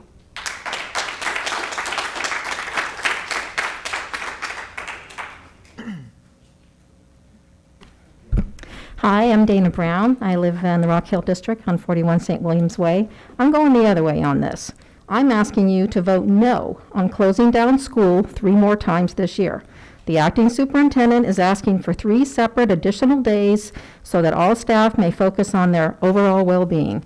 To be clear, he means every employee in Stafford schools, not just teachers. This is over and above what we already offer: sick days, vacation days, mental wellness program, floating holidays, winter break, spring break, and various other holidays. I got some updated numbers today. I learned that the cost to the county to educate a child every day is about $900,000 now, a little higher than I thought, just in salaries. And I'm told that's a conservative number. It's probably closer to $1 million a day in salaries. Our school calendar is very carefully planned. Another, not 1, not 2, but 3 unscheduled school closures would be sacrificing almost $3 million in forfeited scheduled instructional time. Days that we still have to pay staff for, and we get no teaching time in return. Aren't we in the middle of a learning loss crisis? Right now, Stafford's math pass rates are only 54%, down 83% from the year before. History and social studies also at 54%, down from 80%. Other scores are similar. In a very testy exchange with the Board of Supervisors recently regarding questionable curriculum, the acting superintendent said, quote, "We are trying to recover from the pandemic, so much of our focus is on unfinished learning. Quote, if we continue to get questions among our staff about this, I will direct them not to respond. Quote, we have important work to do to make up for the last 18 months. That's where our focus is. Quote, we're focused on unfinished learning. That's the highest priority among our staff. That's our #1 priority." So how is 3 more school shutdowns the answer? How do more school shutdowns help our atrocious SOL scores? How does redirecting $3 million worth of our kids' instructional time to 3 extra staff holidays the answer? We are barely 2.5 months into the school year. We owe the kids, and they can't afford this. Maybe later we can look at this when we have something to celebrate, when we've put a dent in the learning loss. Right now, we're just not there. And I want to thank Ms. Randall for bringing up the travel schedule. On a different note, I'm on the Transportation Committee, and I have also asked for that and have been unable to get it. So thank you. Actually, I think Mr. Horning's next. That's okay. And then I was going to call off the next names, Christy Jones, Stephanie Mayorka, Christina Lewis, and Nicole Doolin. I think Mr. Falth had to leave. If he is here, feel free to come forward, but I think he said he had to leave, so. Go ahead, Mr. Horning. Good evening, Madam Chair, members of the school board, Dr. Jones. My name is Philip Horning, and I am Vice President of Friends of Whitewater State Park, and our board's liaison to Stafford County Public Schools. We're here this evening to lend our support to the Stafford County Public School resolution before you this evening. With growing international concern about worldwide climate change, in 2020, the Virginia General Assembly revisited its commitment to climate change education, an inflection point for the Commonwealth. In February 2020, the General Assembly adopted Item 374, which initiated a Virginia Department of Conservation and Recreation Environmental Education collaboration at Widewater State Park with Stafford County Public Schools, the Friends of Widewater State Park, and interested stakeholders. As early as 2008, Mike Pratt, Stafford County Schools K-12 facilitator, began conducting environmental scientific observations with North Stafford High School students on the land later to become Widewater State Park. On April 4th, 2019, at his invitation, the Friends of Widewater State Park made a PowerPoint presentation at the Stafford County's Public Schools Stars for STEM Career Showcase, highlighting Widewater State Park's unique wildlife and ecosystem. After viewing the presentation, then Superintendent Scott Kisner initiated an environmental education collaboration with the Virginia Department of Conservation and Recreation, Stafford County Public Schools, and the Friends of Widewater State Park. We have never looked back. The resolution before you this evening is a result of a joint meeting we had with Dr. Jones, Dr. Nichols, Mike Pratt, and several members of the school board. State Senator Scott Serval, other members of the General Assembly, DCR, Virginia's Public Schools, and the Friends of Widewater State Park are committed to providing an opportunity for any graduate to earn a Virginia Department of Education Diploma Seal of Excellence in Science and Environment. This seal formally recognizes an acquired skill set for future employment in fields related to climate change. We look forward to working with you together. Thank you so much.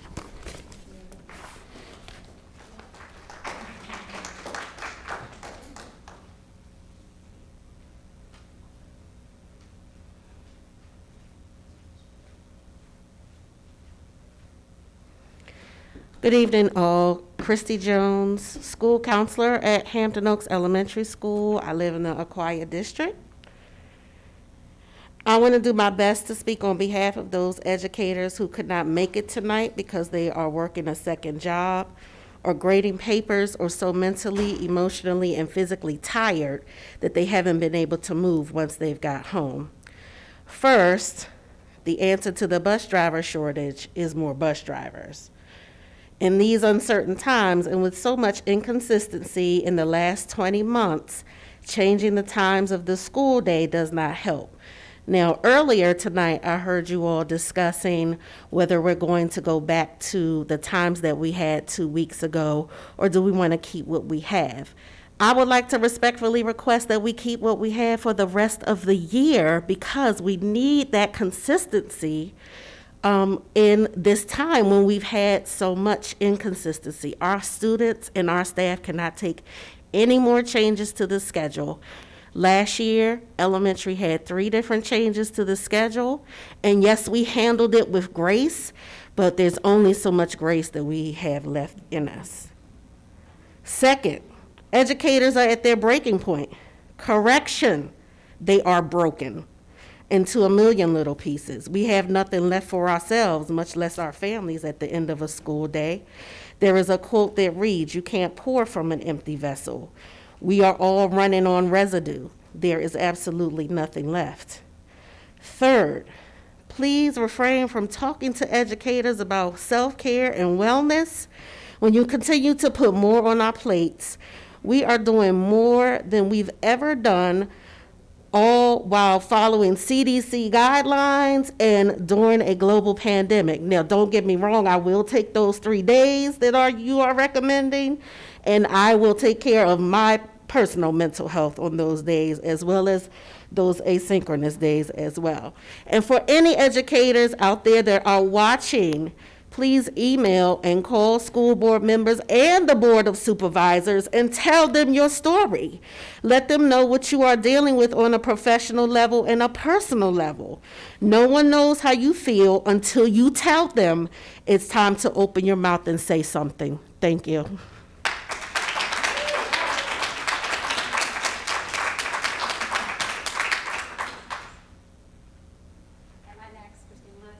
Stephanie is, but if you all can look it up, it's not an issue.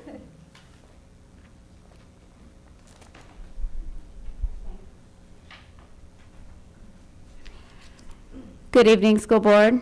Dr. Jones. I'm Christina Lewis, and I reside in the Hampton Oaks subdivision, Garrisonville District. And I am a member of the SEA Executive Committee, and I'm here tonight to present some data from our survey regarding the substitute teacher shortage and the loss of planning time for our teachers. The packet that I will be leaving you with tonight, in our survey we asked our educators for suggestions for solving this problem. So we are providing 200 and some suggestions from our staff. We hope that you will review them. I'm going to speak on two tonight that I do think will offer some immediate relief.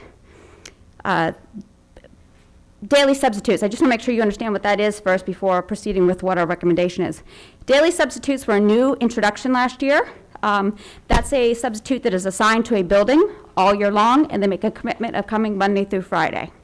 So last year at the high school level, we were allotted 10. This year we are allotted 2. We learned last year from that experience with our daily substitutes, so beneficial. So our recommendation is that we look at allowing for more daily substitutes to be assigned to each school building again for the rest of this year. What that accomplishes is it increases our ability to coverage, or offer coverage. Here's a good example. If we have a teacher that needs to be out in the morning and they have a half-day request that goes out in the call-out system, and we have another teacher that needs to be out in the afternoon, and they put in a half-day, well, that call-out is separate call-outs going to separate members at separate times, and those are not likely to be picked up. Half-days very rarely get picked up. But if you have a daily sub, the person who handles your substitutes in your building can have that daily sub pick up that morning and that afternoon, and you're not having to rely on department coverage. So daily subs are definitely something we hope you will look at. Another benefit of a daily sub, we think it improves the experience of our substitutes. It helps them get acclimated in one building, learn the school procedures, develop a rapport, become a member of that building, get to know our kids, is continuity of instruction. This is another benefit. An added bonus, and this is something we experienced at our school last year. We had 10 daily subs. At the end of that school year, we converted 4 of those to licensed teachers. 4. 3 additional ones went on to be long-term subs this year, and we had another one at the beginning of this year that returned to us who is now a licensed teacher. So we have the added bonus, we believe, that it adds to your teacher applicant pool.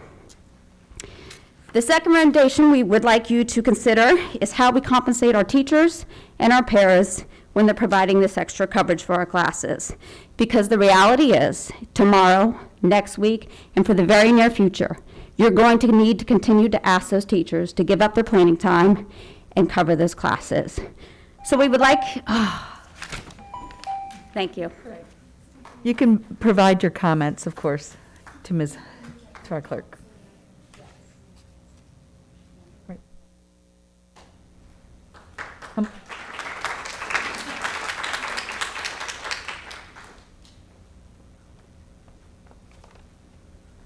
Good evening. My name is Stephanie Mojica, and I reside in the Garrisonville District, and I'm part of Moms for Liberty organization. I am hearing more and more from parents about an increase of gay transgender propaganda in middle schools lately. My child will be attending middle school next year, and I'm very concerned with the exposure that she will have with entering a Stafford public middle school. I've heard that some staff wear transgender flag pins and their pronouns are clipped to their clothing. There are posters that teach about transgender, magnets, and pride flags in teacher rooms. Even the library has little rainbow and transgender flags behind the checkout area for all kids to view. As I've stated previously in emails to you all, I am not opposed to students or teachers who are trans, gay, lesbian, whatever their preference may be. However, this flaunting in our children's face during school hours is not okay. The schools have a responsibility to teach our children and educate in an appropriate manner that is relevant to their education. There is an obligation by the school system to make all students feel safe and comfortable while in their school environment. Schools should not in any way impose any sort of sexuality to children. Our children do not need to know their teacher's sexuality preference. This is dividing our kids as well as being a distraction to why they are there, which is to learn. A teacher telling their student to call them mix instead of miss is confusing as an adult. I can't imagine how a child is thinking when unsure what their teacher's gender really is and what to call them by. Teaching sexual preference has no place in our school buildings. Promoting it to our children is inappropriate. Thank you.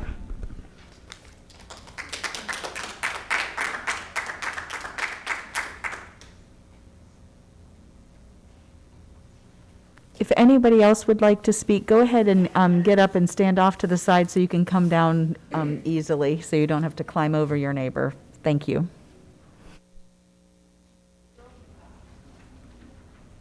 Hi, I'm Nicole Doolin. I'm a mom. I live in Aquia District. I have a third grader at Hampton Oaks and a freshman at Brook Point. 3 months into the school year, my son has not arrived at school on time yet. I've been here once before to talk to you. It has not improved, and I'm so much more frustrated than I was last time I was here. We said the Pledge of Allegiance tonight when we came in here. That's the first time this year my son's done that. He's just missing that every day, every single day. His first black teacher is going through chemotherapy right now. And she recorded a video message for her students on her last day of chemo. My son did not see that because on Friday, his bus has no driver.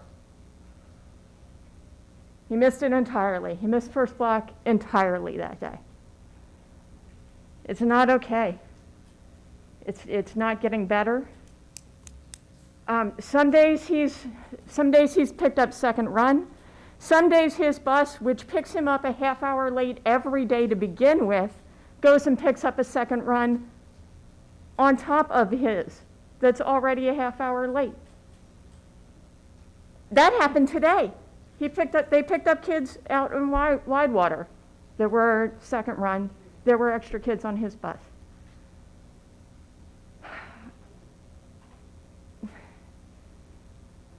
And every day I open up the bus app and it says, your route is scheduled to run on time.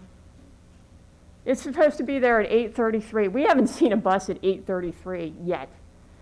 It comes at 9:05 most days. And when I open the bus app at 10 of to see where his bus is, it says your bus is scheduled to run on time.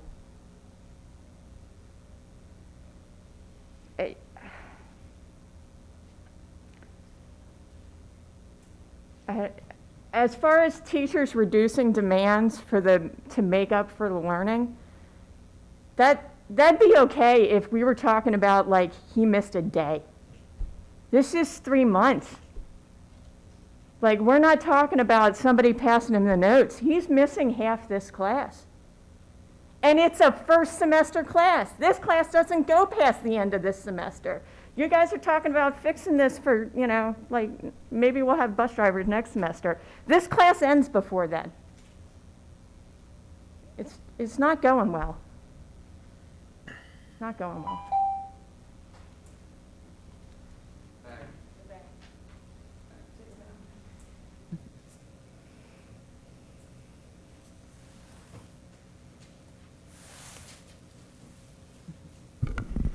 Hello, I am Maureen Sigmund from the Garrisonville District. I wanted to thank you for the agenda item on changing the school calendar to include 3 more days off for faculty, students, and staff. The word on the street is that these days are meant as much needed wellness days for the faculty and staff. And as I said when I spoke last month, the impact the school year is having on the well-being of our building staff should be of utmost importance. I grew up in New Jersey where hurricanes were a fact of life. Roof damage was an expectation. After a storm, when your roof was leaking, you got up there and covered it with a tarp to prevent future loss. But we still needed to fix the roof. Our schools have been through one heck of a storm, and our roof is severely damaged. If these scheduled days off are the tarp we need to prevent future damage, I'm all for them, as long as we also remember to fix the roof. I suspect these dates were chosen because these are the days we expect a high level of sub-requests so that teachers can take well-deserved longer weekends. We cannot manage sub-coverage now on regular days, so it would make sense to have planned closures on high-impact days. As a parent, I would prefer to know that it's an infrastructure issue and not just an employee benefit issue, even though the outcome is the same. Intent matters, especially when the cost of the decision is lost in instructional time that the division has made it clear is our top priority. I want to know what we're doing to manage the staffing shortage better.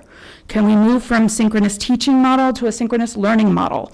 The engagement aspect of synchronous teaching is frustrating at best for teachers and students. Of course, turn the cameras on so quarantined students may watch and learn, but they take the expectation of engagement away.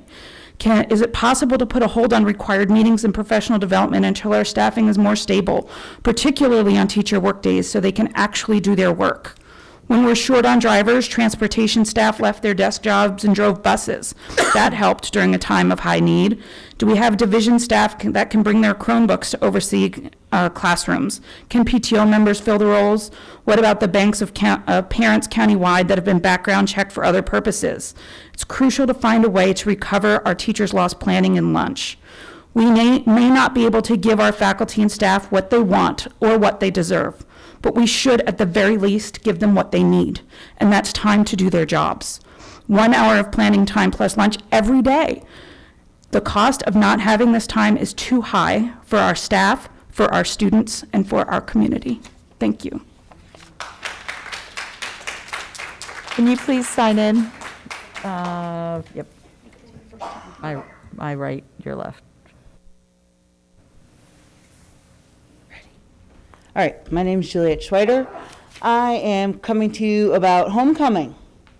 So canceled, that's the word students and parents of Stafford County continue to hear. Prom 2020, homecoming 2020, prom 2020, homecoming 2021, all canceled. It's the numbers. Okay, well, Spotsy managed to do it. They were able to have a homecoming dance outside on the football fields. Only if Stafford had outdoor football fields too. Oh, wait, we do. Anyway, so with no homecoming dances, ambitious moms came to their children's defenses. They said, hey, we're going to throw a party for you, and they were there for it. But a Stafford High School moms rented a volunteer fire station out for an awesome homecoming. I hear it was a great time. And but then there was a school board representative who felt like it was their job, even though it was a private, non-school event, did their best to kibosh it. She called the board of supervisors, tried to have the event canceled, called the fire station to have the event ended. It was a private, out-of-school event. My daughter's having a Halloween party this weekend. You're going to call about that too? I mean, stay in your lane. We have all these issues going on in Stafford. We have a kid who hasn't been to school on time yet, all right? We've got transportation. We have huge learning losses. We have teacher burnout, okay? We need 2 elementary schools in 5 years if I listen to what that guy had to say, okay? We have choices as parents. I mean, for a school board, you got a write-in candidate coming right down your throat. This is ridiculous, okay? We deserve better. We don't need school boards running our outside lives. Stay in your lane. Speak to the board, please. That's all I have to say. Stay in your lane. Thank you, Ms. Chase.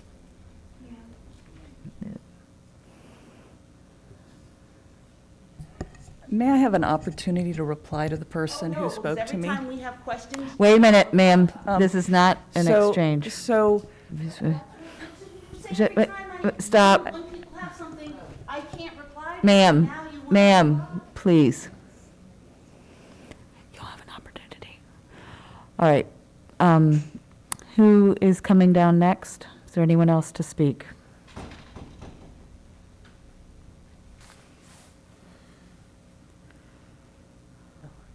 Good evening. My name is Diane Cleveno. I am a teacher at North Stafford High School, and I live in the Falmouth district. I wasn't planning on speaking tonight, but a few of the things my colleagues have brought up I would like to emphasize, especially when it comes to having building subs. I am a special education teacher. I have eligibility meetings. I have 504 meetings. No, I do not have 504 meetings. I have IEP meetings. I have eligibility meetings, and we have those during the day. We schedule those with parents. Whenever the schedule changes, when our schedules have changed this year, we often have to go back out and reach out to parents and reach out to the other teachers who might be coming to the meeting because, wait a minute, 10:30 isn't first block anymore, or 10:30 isn't second block. Every time the schedule changes, it puts more work on us because we have to reschedule. And having building subs available to cover that block for a teacher, why I need the teacher to come to the meeting, is a big help. So that would be a big benefit to our school. And I just wanted to follow up on that. Thank you. Thank you. Thank you for signing in. And thanks for signing in, to remember.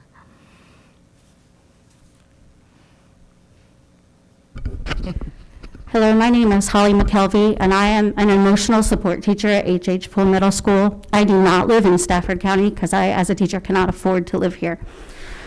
I'm here tonight to support the teacher's the SEA's recommendation for those additional days and the asynchronous days, because I will be honest with you. I am an emotional support teacher.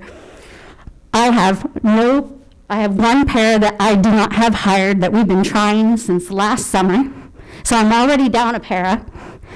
I have another para who is right now having a mental health crisis, and so she's not able to come to work.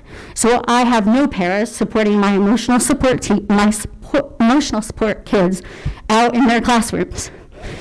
Now I am all about my kids. That is all I focus on.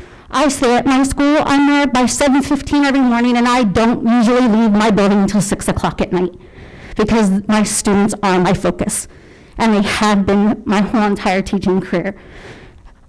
So I also support the daily sub request because you offer all these trainings, these great opportunities for me to go get trainings, but then I feel guilty because I don't have a sub, even for me, let alone my paras. And then I'm one of the hybrid plan people, so I only can bank so many sick days. Well, I'm at that sick day bank. I have 39 days. I can have 40 on my calendar, which means I either have to use them or I don't get any next year. And that's not fair either. I do come to work because I worry so much about my students that I don't take the time I need for myself. I have arthritis in my knee that I need to go get looked at, but I choose to go to work because I know I don't have subs for me. And that's every low incidence program in your county. That is not just me, it is every building.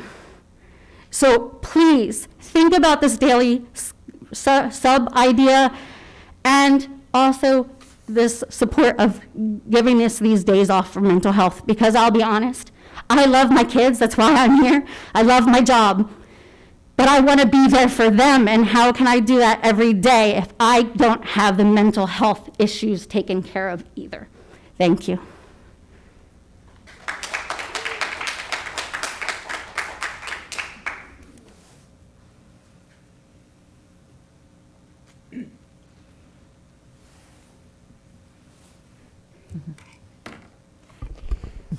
Hello, I'm Lincoln Walmsley. I'm a student at Brook Point High School. My mom has already spoken about how I have never been to the school on time. I have been 25 minutes late every day with consistency. The latest I've ever been was an hour and a half late, or thereabout, missing my entire first class, which just happened to be the day that my teacher recorded the video and it was showed to the class. It was that Friday. And the earliest I've ever been was still 15 minutes late.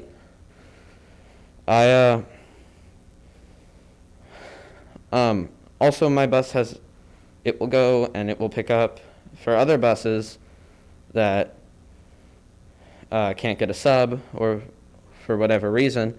And when we do that, the students get onto the bus, they sit in whatever spots are open, and there's not contact tracing between the students on the bus. There's no records of where they sit on the bus, who they're near, who they're next to. So if one of those students from that school is infected or catches a case of COVID, there's no way to tell who they were near at what time on the bus. And I have to ride a different bus every Friday, which is sometime a sub bus and sometime another bus coming to pick us up, which already has its own students from the load that it did also on it that we have to pile in with them, which gives the same problem of the lack of contact tracing on the bus. That's all. Madam Chair, with your permission, can I ask what bus number that is, please, real quick? I am on bus 110. So. Walmsley. W-A-N. Lincoln, if you can go ahead and still sign in, that would be helpful.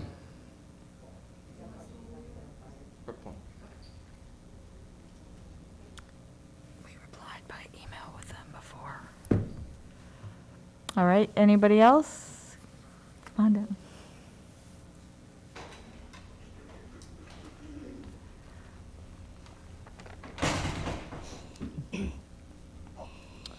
Hello, my name is Laura Brewer. I live in the Garrisonville District. I'm a Stafford County school bus driver for 25 years, and I am the Vice President of the Stafford Education Association. Recently, I've heard comments from the school board representatives such as, I didn't know, I didn't realize, I'm shocked, I had no idea, I need data, why wasn't I told? So let me share with you that there is no secret that Stafford County Public Schools, like other districts across the Commonwealth, and the country for that matter, are experiencing staff shortages to include substitutes. What may not be apparent is the stress our staff is experiencing. Shortage of staff does not negate shortage of duties and responsibilities, all of which must still be continued and met. With no outside resources and a shortage of substitutes, we must rely on each other and creativity to make sure these responsibilities are met. The shortage has not skipped any classification of educators, from teachers to educational support professionals to include paraprofessionals, administrative assistants, school bus drivers, nutritionists, fleet maintenance, building engineers, and crossing guards. Did you know our paraprofessionals at any given moment are pooled to cover classes and in many cases become the substitute for that day? I'm not sure what shows more disrespect, pulling paras to cover a class until a sub can be found with no compensation, or being pulled to be the substitute for a day without being compensated as a substitute would be. Our paraprofessionals are a vital part of their team and are not expendable extra bodies. Another group of professionals that need to be recognized and compensated for the work they do is our transportation department staff, to include special needs bus attendants. When the bus driver pay scale was adjusted to improve recruitment of new drivers and retention of current drivers, other positions in the department were told they had not been forgotten. You need to make sure that that does not happen. Our route coordinators have worked nights and weekends long before school started to get the buses routed. If you want to hear something impressive, you should hear our dispatchers cover runs, combine runs, and reroute runs to make sure students receive transportation to school. Ray Newton, who was our mainstream dispatcher, has the skill and precision of a three-ring circus master. And lastly, but no less important, are our special needs bus drivers, bus attendants. They are trained professionals who must know the individual needs of each of their students. The driver and attendant are a team. Buses with students who have IEPs that require an attendant by law cannot roll without a trained attendant on board. It is imperative that our educators receive support from you, the support they deserve both through compensation and calendar adjustments to allow time for self-care. Thank you. Laura, don't forget to sign in. Didn't want you to get too far. All right, is there anyone else wishing to speak? Okay, I'm not seeing anybody jumping up to run up here to speak. So if not, then I am going to go ahead and close public comment, and we will move on to our board committee reports. I believe Dr. Warner is going to get us started. Thank you, Madam Chair. I have quite a few things to manage tonight. Ms. Randall and I have discussed the 9 legislative positions for consideration in this year's Delegate Assembly. These I've summarized and I have attached to the agenda. They cover such things as additional funding for assessment of limited English proficient students, education technology funding, constitutional authority to local school boards, increasing student access for internships, student health and wellness, 21st century for communication for school boards, and they go on to find ways of better school construction funding and 3R funding. In discussing with Ms. Randall, one of the changes we recommend maybe is amending item 7, which is 21st century communication for school boards, so that it offers more flexibility, so that some of our example advisory committees could maybe meet 100% virtually. We found that with the pandemic last year, this really facilitated a lot more parental involvement, and I think it would be a real bonus. The other item that I will discuss with the Legislative Assembly, and is something Dr. Jones brought to my attention, is that legislation changed about a decade ago that put a cap on the support for additional support services, additional support staff. This would translate to about $673 per student for Stafford County, per student per year for Stafford County, these funds. And it would be nice if the General Assembly would eliminate that cap, especially at a time when we have hired additional support staff to meet the social emotional needs of our students. And those funds that we're using for much of this additional support will expire in 2024. So I would appreciate it if you would peruse these legislative recommendations, and we will be deciding on these at the next board meeting, because the assembly is the 15th of November. To move on to, on October 14th, the FAB met. One of the things we've been working on is the uniform salary scale. We have a number of jobs that parallel positions in the private sector. Here and nationally, many of these jobs are becoming more difficult to fill. Last year, we adjusted the scale to account for years of service and removed the compression in the scale. We funded that adjustment in a single year, but we have not addressed the underlying problem, which is that the scale is below where it needs to be. For example, food service workers, fleet services, we are unable to hire experienced mechanics at the current salary rates. So the FAB is currently working with Mr. Fulmer and other departments to try to make sure that we can make recommendations about our salary needs for the uniform salary scale. The other items discussed were the increased burden on our school nurses because of COVID and the contact tracing. We authorized the hire of 5 contact tracers, and currently we have 4 of those positions filled. We had a lengthy discussion with Mr. Jeter, who is our fleet services manager. Currently, our transportation facilities are woefully inadequate. We need additional bays. We need additional parts storage. Often, our bus repairs are extended while they await parts because we lack the ability to store them. Additionally, our current facilities were constructed in the 1980s. The bays do not accommodate the longer buses we use today, which creates a safety issue. As I mentioned before, we are unable to hire experienced mechanics at the current rate. Mr. Jeter has proposed that in the next 10 years, in addition to our growing student capacity needs, we need additionally 15 heavy bus bays and 6 light-duty bays. These should probably be added to our next CIP. Besides more bays, we need additional technicians, and to point out the efficiencies that are by proper management of our fleet services, in 1 month, since Mr. Jeter came on board, maintenance costs were reduced by $40,000. This is a joint school board county necessity.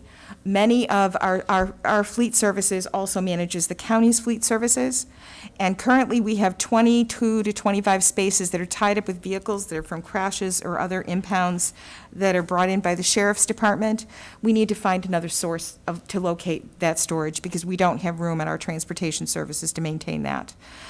This was recommended to be brought to the 3-on-3 to discuss additional options that would be mutually beneficial.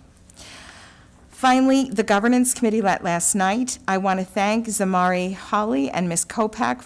Zamari was from Stafford High School. Ms. Kopak was from Colonial Forge High School. They met with the governance committee to explain their proposal for the new student media policy. The old policy hasn't been revised since 1999. It does not reflect the actual practice. I am truly impressed with the caliber of students that worked on this committee, and they worked with administrators, they worked with their advisors, they looked at existing law, and they drafted amendments to this policy. This is attached, it's policy 2411 is attached for your consideration. The governance committee did agree to recommend approval of this policy. This will be brought at the November 9th meeting. We also reviewed the 3,000 level policies. These have been recommended to remain as written. These policies cover a number of different issues, from alternative instructional assignments in school, guest speakers, authorization of pilot and innovative programs, homework, summer school, but these can remain as issued.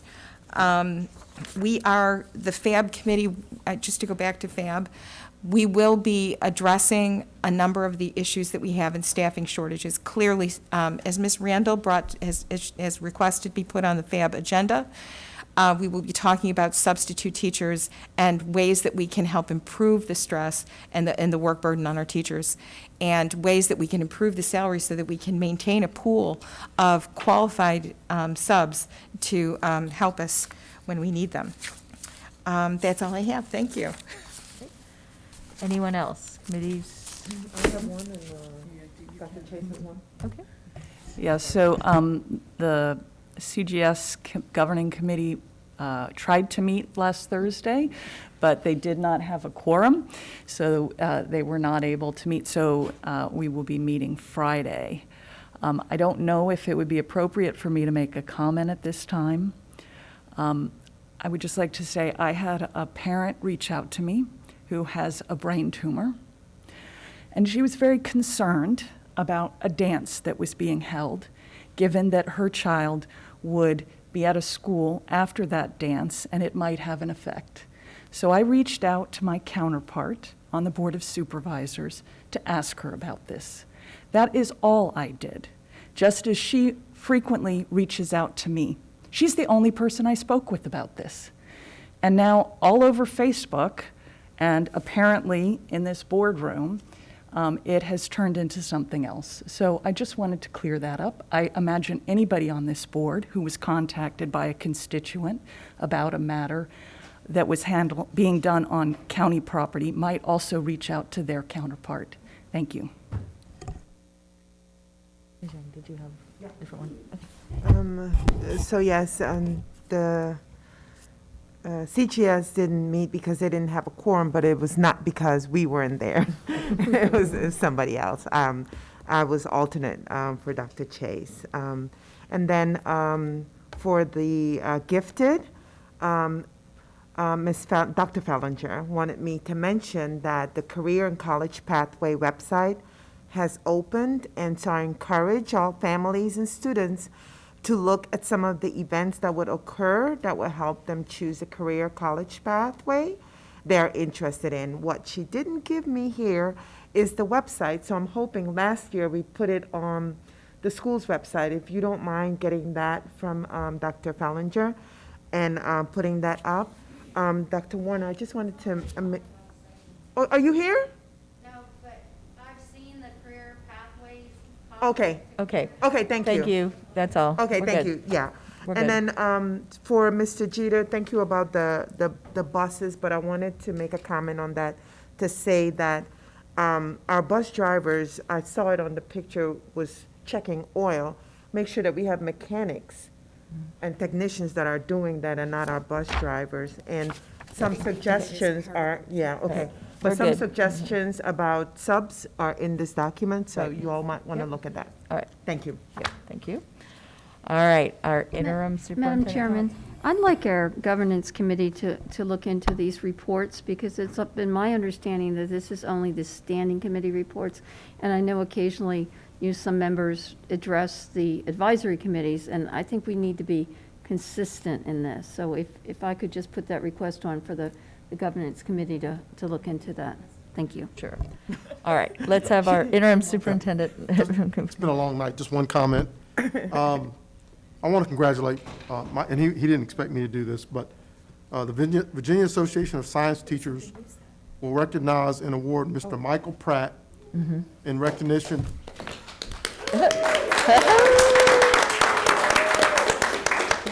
He'll be recognized on November 18th. The award is called Recognition in Science Education Award for Science Supervision during the Fall 2021 Professional Development Institute. And so, Mike, I've had an opportunity to get to know Mike fairly well, I think, in my tenure here, and just wanted to congratulate him on that recognition. And Dr. Jones, I think you have one more about November 1st and our Band Together to Fight Hunger. So I think it might be a great time for us to just say that one more time, because it's the last time before that event on Monday. And if I remember correctly, we were not able to do that event last year, so November 1st It was is virtual, but it's not the same. Yeah, November 1st is a big date for our community. I'm really looking forward to having the opportunity to participate in for the first time. So Yep. remember, our Band Together to Fight Hunger event is on November 1st. Can't remember what. Mountain View. Mountain View. So please join us. All right, so be there. Sorry, just had to. And bring non-perishable food. Yep. Or dollars. Or money. All right, moving on to our consent agenda. There are 5 items. Is there a motion? Second. It's been moved and seconded. Any comments, deletions? Hearing none. All those in favor, please say aye. Aye. Any opposed? Motion carries unanimously. This time there are no action items. We have moved the proposed calendar changes. That is now 11.01.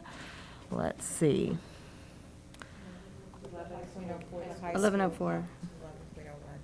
Okay, I think we did do that. Okay, I'm sorry, I'm looking at mine. So 11.01 is now the approval of the 2022-23 high school program. I'm sorry, I didn't refresh, it was on me, so. Madam Chairman, can we dispense with the slideshow? I mean, I've read that, and I know it's going to be coming back, but this is really a late night. I mean, if we do our homework, we would have reviewed this, and this is no offense, but. I would say that we could do that quick slideshow of the 5 slides and just hit the highlights, because it's only 5 slides. Sure. I know, but these always tend to move on. I think Mr. Powell will certainly move through those very quickly.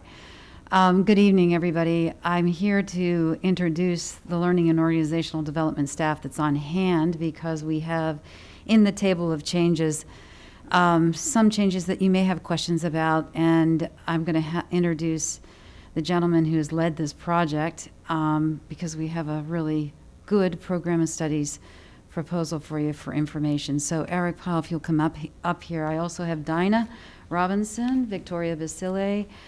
Of course, Mike Pratt is here, and our Rebecca Towery is also here to answer any of your questions.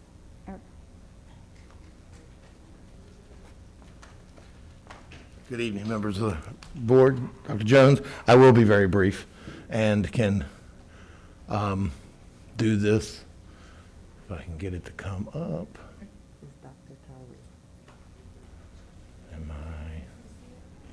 It's not moving the cursor. Oh, there it goes. Even though it's 5 slides, it's actually only 3 because the first one is the title slide and the last one's just a question slide. So 3 quick slides on the program of studies.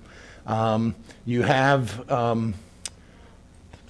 in your packet a copy of the program of studies as well as the table of updates and everything for you to be able to review, as well as a copy of the presentation. Process was similar to what we did last year, which is similar to what we've done over the past several years, which is to I coordinate with principals and counseling directors, and LAUD works with lead teachers and various other departments throughout central office to get their input.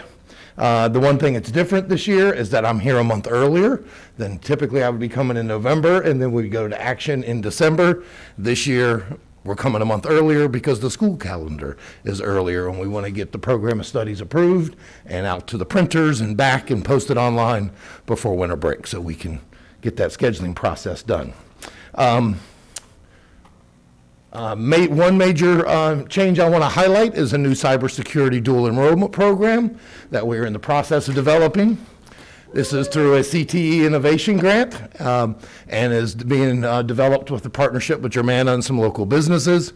You can see it on page 15. I won't go into details, but basically when students complete the program, they'll be in a position to go to 1 year at Germanna and be able to get an associate's degree as part of that program. 3 new classes that are added: Information Technology Fundamentals and Java Programming, support both the cybersecurity fundamentals as well as our STAT program. And then we're also adding a 3rd year of Spanish for fluent speakers. This will allow those students to be able to complete their 3 years of world language for their graduation requirements through those 3 courses. And that's all I have as far as major changes. You can see some other changes in the table. And of course, you can get me any questions or send them through Dr. Jones, and we'll be more than happy to answer all your questions. I just have a really quick question. Uh-huh. Maybe it'll be a really quick answer. Somebody just messaged me and said that they were looking at the slide, and the question came up as, why did you choose Java over Python? I could not answer that. Is that something that, Donna, you can answer? Phone a friend. I don't know that you'll for Java either, though. It was based on recommendations from our STAT instructors who are in this area. They felt that they could give the, let me look at my notes, the Certiport IT Specialist certification if they did the Java programming, that it lent itself to more collaborative working where the kids would work in teams to solve problems instead of independently. They outlined several reasons that they felt the Java programming, that it lent itself more to what companies were looking for. Okay, thank you. Mm-hmm. All right, so if Any other any other questions, send those to Dr. Jones and to our clerk for response. Thank you. All right. Okay, All right. thank you very much. Thank you. All right. Next in our order is about the approval of proposed calendar changes for school year 21-22. I'll just have one comment. And this is, I think, as board members, you certainly recognize this. I certainly recognize it as staff. I'm saying this generally about public education. I don't know anyone that's working less. Everyone I know is working more, regardless of position.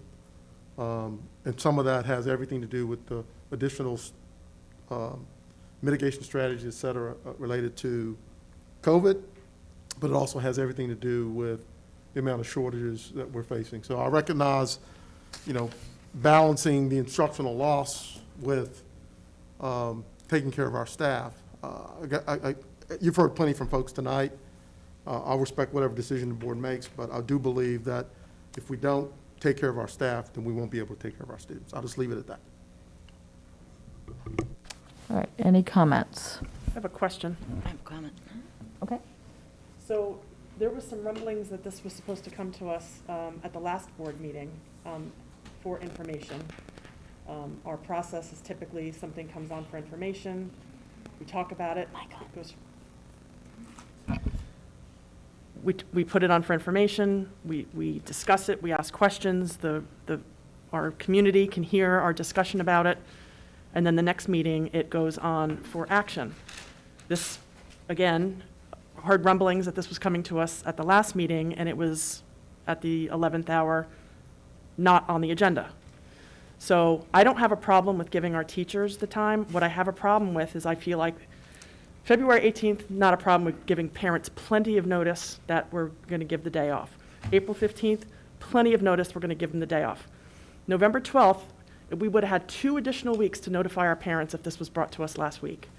So here we are again, doing another schedule change that everybody keeps, making comments about, but now we're doing it to our parents again. So I'm going to support this only because of all the people that came out to speak tonight and all of the emails that I received. But I'm under protest right now on the November 12th one on behalf of my parents because we're not giving them ample notice. We're not giving them an opportunity to opine on this. Thank you. May I speak to that? I don't know anything about the rumblings. We talked about this last Wednesday in our instructional team meeting, so that's when we had the first conversation about the November 12th date. So I can't speak to rumblings, but I can speak to when we talked about it as an instructional team, which was last Wednesday. All right, any other comments? Ms. Randall? So I'm going to support this as well, but here are some of the concerns that I have been reading between the lines and listening to the speakers. And I will echo Ms. Hollerback in that we have heard from parents that an extra day of childcare is expensive. So there's another, concern for that as well. But the paperwork, the testing, the professional development, the data collection, the 504 coordinating paperwork, PLCs, I think that we need to make sure that we audit ourselves in making sure that everything we are increasingly asking our teachers is 100% necessary, or is there a break that we can give them in time that maybe November with all of its broken days is not the time, or December, I don't know. I don't know how this is all done. I don't know how it all works, but I'm just saying, I really feel that we increasingly need to give a special audit to those kinds of things that we are asking of our teachers. I do want our staff to know that, I know that we are critical areas of shortages in subs. I know that we have approved as a board providing extra counselors, extra social workers, extra paras, over 100 of them we just approved a couple months ago. And then it's, of course, I know Patrick is working double time in trying to hire and fix as many ways as possible for our educators. I know that in the teachers that I've spoken with, and I really, really appreciate the time that I'm giving, but that I'm given by teachers, but we have kids that left halfway through kindergarten and showed up in 2nd grade. We have kids that left out of 5th grade and showed up in the middle of middle school. We have kids that are left in 10th grade in high school and are now seniors trying to figure out college when they came back from COVID. And I've got one of them. But I just feel like we have a frustration of kids. It's not even the learning loss, it's some of the behavior loss, where the whole understanding of how to do school as a student, or how to be a parent even of a kid back in school, and how to teach a kid that just came back to school. Like, there's just so many different elements. Back to normal isn't normal. It's all new, and here I hear you, and I don't mind being a listening person. None of us up here. I mean, when we get these things, it bothers us. It bothers us that kids aren't getting to school on time. There isn't one of the 7 of us that are not bothered by everything that we hear. And if, anything that can come to us and say this would help, we try to support it. We have to balance things. We don't hear just one side. We hear a different side from other people too. So I just want it exceptionally looked at as ways that we can ask less of our teachers, our PTAs and PTOs. It was such a pleasure meeting them the other day. They have such bleeding hearts for how to help in their schools, and they're trying their hardest to get things rolling in their schools. You know, COVID is still an obstacle. You know, talking behind one of these up here for short hours of a day that we're up here, and you do long hours of a day with this thing over your face, it's exhausting. So like I said, I know that there are things that we have done. I know there's more that we can do. We're happy to try to help where we can. And, also, PSAT was on an X day. November 12th will also supposedly be an X day. And I have been asked, can we do a better balance of X and Ys? Thank you. All right, any other comments? Dr. Warner? First of all, I appreciate what our teachers and our staff have said. We do see the stress you're under. You know, I was speaking to a principal at a middle school, and he said that one of the things he's seeing, because many of our students miss those transitions, that he's seeing elementary school behaviors in middle school, and he thinks that some of the problems high schools are having is that they're seeing middle school behaviors in their high school students, and that because these kids, you know, were in 7th grade and missed 8th, and suddenly they're freshmen, or they were in 8th grade and suddenly they're in 10th grade, they haven't figured out the system. And it's clearly, as the bus driver pointed out, that she's getting damage to her bus. These are things that we shouldn't be seeing. These are behaviors that our kids should know that this is unacceptable, but for some reason, we're seeing them. I think that we have to be more intentional going forward. I think we all had optimisms that this year would be normal, and it is as far from normal as you could get. But we are trying to address the staffing problems. We are trying to address the salary issues. We are trying to address these things. Dr. Chase and Ms. Randall, we bring these things to FAB, we discuss them, we're trying to look for solutions, and we appreciate it when you send us your ideas, because you are on the front line, and you can give us the information that helps us move forward and make some of these decisions. Thank you. Anyone else? Comments? Oh, sorry. Ms. Healy. Thank you, Madam Chairman. I know this isn't going to be popular, but I will not be supporting this, not because I don't think we need to do something for our teachers, as well as some of the other staff, but I don't think that making 3 4-day weekends is going to solve this problem. I think this problem goes well beyond having a 3-day weekend. This is something we need to be looking at. These subs, someone talked about daily subs. You know, why would we cut from 10 to 2? That's the first time I ever heard anything about that. I mean, we have a lot of work to do to support our staff. But with respect to this November day off, we've already got 5 days off. We have 5 days off school in November. So we're going to add another one when we're all crying about how far behind the students are, about the instructional losses.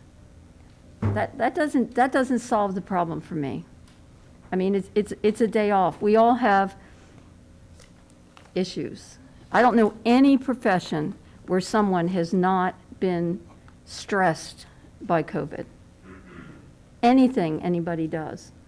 But it's our job to be able to address these issues. So my question is, what have we done and what are we going to do to solve the problem? Like I said, 3 4-day weekends does not do it for me. And particularly starting here in November when we've got 5 days off.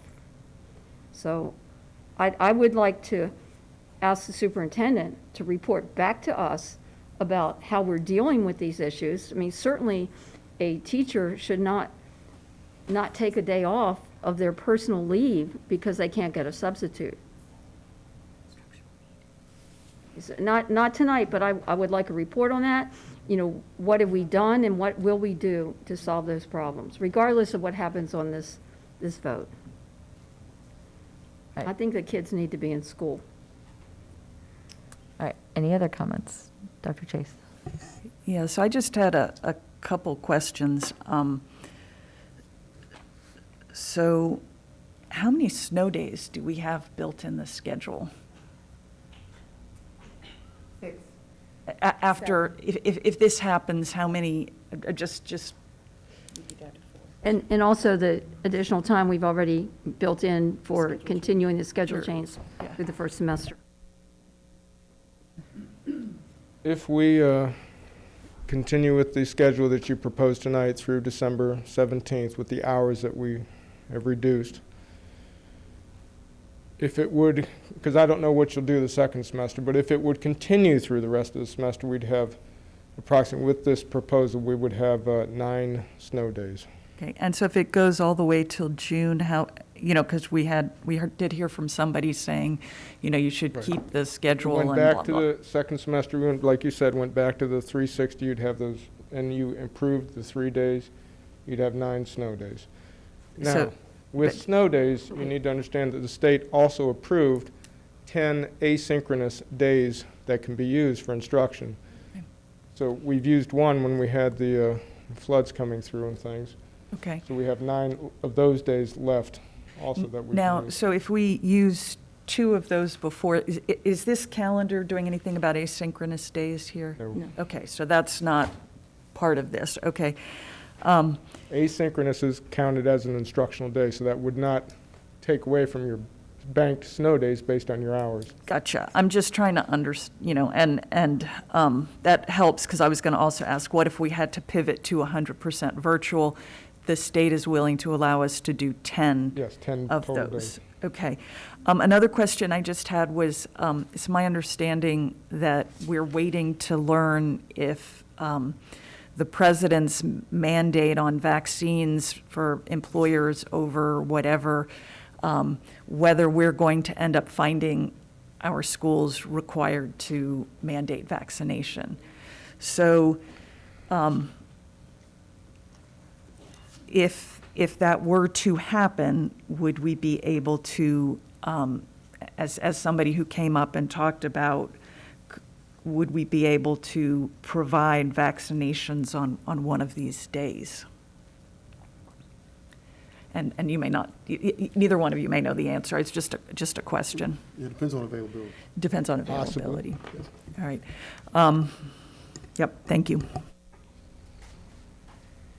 All right, anyone else? Dejan, any comment?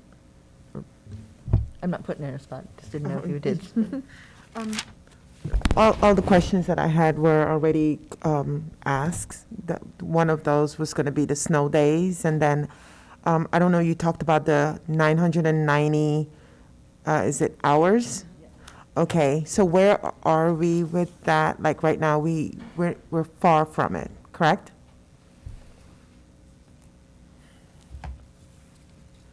Again, depending on which scenario we would play out, if we stayed on the current schedule for the remainder of the school year, we would have over 990 hours minimal requirement. Mm-hmm. Okay, and the only other thing I have, Ms. Randall already asked the question about, it's not on the calendar, it's something that we need to take care of, this 4x4 and the XY. How are we planning on taking care of that? Or do you have a plan? And you don't have to answer that right now, but this, we all got the email, and so. XY is an alternating day in their year-long course. So I know that. It's early right now. Yes, as you But said, it would be 2 X days. The but- teacher is teaching both. Yes, a teacher could That's very teach an X day, stressful. they could teach a Y day. This teacher is teaching both a 4x4 and an XY Yeah, schedule, and it's- she's it's- got to that's create 3 lesson plans Yeah, to she do said this. 3 times the work of just teaching one or the other schedule. Right, that would be So considered They're a not being prep. compensated for that?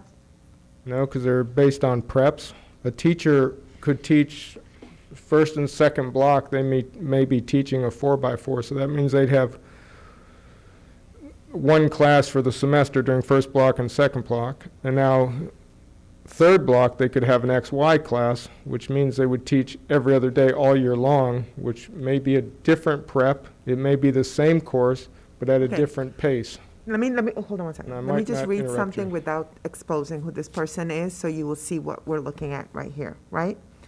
So I need to get things set up 3 times, prepare 3 sets of welcome slides, assign 3 different due dates, and create 3 different gradebooks entries. But in addition to that, there's no penalty to the students if they're late, and I understand that we're giving some leeway here, but then the teachers have to go back into these individual assignments to figure out and record these grades and put it on view and all that stuff. So it's additional work that leads into the night. So we just need to look at all of this and to make sure that we're taking care of the teacher. And I know we don't have subs. I know we don't have enough teachers and all that, but we just need to look, and this is what I was saying earlier, we have to look at root causes and not just filling in, we could give them days off, but there's more than meets the eye right here, I see.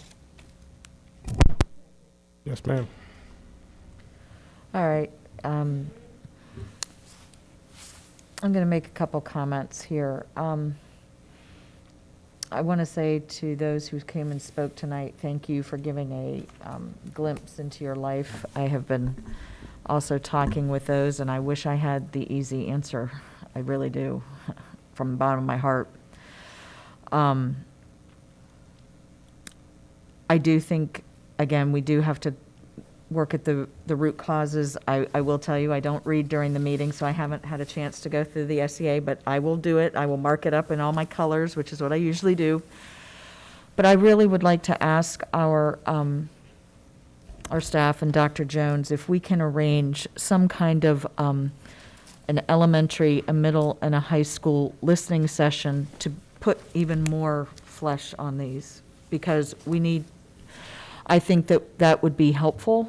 Like I said, I will read through these if it doesn't seem, but I do want to make sure that you all are heard. And I do think that listening to each other but I do think it should be elementary, middle, and high, because I do think there are potentially different challenges within each of those. Because the teacher workload audit, as I would call it, I think needs to be done. But I do think it's somewhat, you all have similar challenges, but some different ones. And the way to be able to bring those forward is to make sure that you all are heard. I would really like to ask Dr. Jones or the chiefs to come up with some way to do that before the end of this calendar year. I mean, I know with November it's crazy, but we need to get that done, because we need to be hearing our staff on those levels. So I would ask for that to be arranged before the end of, before everybody goes on their real break. I will say I am supportive. I do have one concern about the second semester, though, so I'm just going to bring it up. I'm not going to tinker with it. I'm not going to overrule the experts, but I do see that the only planning day we have is January 3rd, and then the next one is May 11th. It's very hard for me on the 18th not to, I'm just talking through it, to not have that planning day, because I am hearing so many people say, I need that time in the building. I need planning time. I need to work with my colleagues. And from January 3rd until March 11th, I think that's an awful long time without some kind of planning or work time in your buildings. So again, I too will be supporting this, but I will highlight that for me, I think that's a huge hole, that the 18th being a professional day would have made me happier, because I do think I'm hearing you all saying that that is something that's needed, and I'm not sure we're meeting that particular need with the calendar, but I hope going forward for next year's calendar that we do. One other thing I would note about November, having been the daughter of a teacher, it is very hard to come back and teach with a midweek day off, a Tuesday or a Thursday. A lot of people take that next Friday. I know that our bus call-out rate on that Friday is bad. I am not saying that I want to encourage people to take that day, but I am also a realist in some sense, that those of you who would come into the building on the 12th would be probably tasked with triple the work, in my opinion. So I will be supportive of this. Again, I can't say that my reservation about the 18th and not having that planning day does not remain. Sure. Dr. Jones did tell us the other day, too, that he has arranged a roundtable with teachers and parents coming up in November. So that'll be helpful for him to collect that information for us as well. Well, and we'd like to, I think, be involved in those to the extent possible. I just think that that's helpful for all of us. Yes, Ms. Young. One more thing. I think that I mentioned this before when we put together the Transportation Committee. I think I thought about it to have one for every area in the school system. I think is beneficial, not just transportation. That was important at that time, but we should have it for the rest of the staff, administration, paras, just a group of individuals that can bring up these issues often before it gets to this point where, you know, it's a breaking point right now. And I think we just need to have those conversations earlier. I don't necessarily think it needs a public listening tour. It's just coming to the table, like Dr. Jones planned on doing, and talking to the teachers and some parents and the SEA, and just have that conversation. What's best for the school system? What's best for the parents? All right. Oh, no. Sorry. Okay, we're getting giddy now. All right. So, is there a motion on the table or no? I move to approve Dr. Jones' recommendations. Oh, yeah. Yep, we'll have to do Okay. that first, sorry. Yep. I'll move Dr. Jones's recommendation to action, please. It's been moved and seconded. All those in favor of moving this agenda item to action, please say aye. Aye. Any opposed? Motion carries unanimously. Is there a follow-on motion? Yes, I move to approve Dr. Jones's recommendation. Is there a second?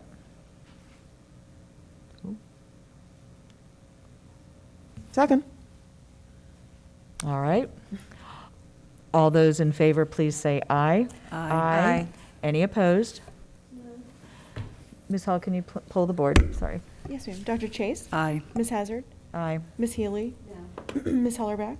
Yes. Ms. Randall? Yes. Dr. Warner? Yes. And Ms. Young? Aye. Madam Chair, motion passes. All right. Moving on to our adoption of the resolution Madam regarding. Chairman, may I just ask a question? Does that include these asynchronous days for Monday and Tuesday of Thanksgiving week that have been requested? No, I didn't know if that was something that was within the superintendent's purview. So we are going to school on Monday and Tuesday of Thanksgiving week. 12th, February 18th, and April 15th. Yes. I think we've all read the Whitewater State Park Science and Environmental Center. Mr. Horning was here earlier. We will see this again next time. Can I just ask a question? Is there any cost associated to this? No.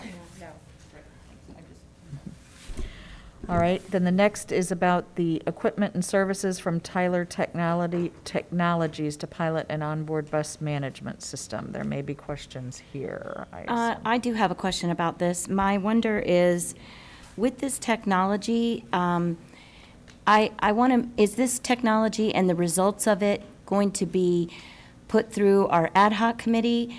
Or are we going to see or learn about, did this technology do what you wanted it to do before a purchase order comes for like the next batch? How will we know that this is doing exactly what we want it to do? The answer to all those questions is yes. Perfect. Yes. That's the point of the pilot, really, is to learn how it works, get our bus drivers trained on it, get their input, get the bus route planners, their input, before we move on. It's the technology, we're buying the technology, but it's really about improving the experience of the drivers. And that's what it's about. And if it works, then, you know, Because we'll I bring would it love to back. hear the feedback, especially for more seasoned drivers where they're like, oh my God, more technology on our bus. Or maybe it's like, oh my gosh, this technology is everything. But I would like to hear that feedback before it comes to us with just another order for Yes, them. ma'am, absolutely. We're going to go through the ad hoc committee on transportation Okay. with the results and all that. Awesome, thank you.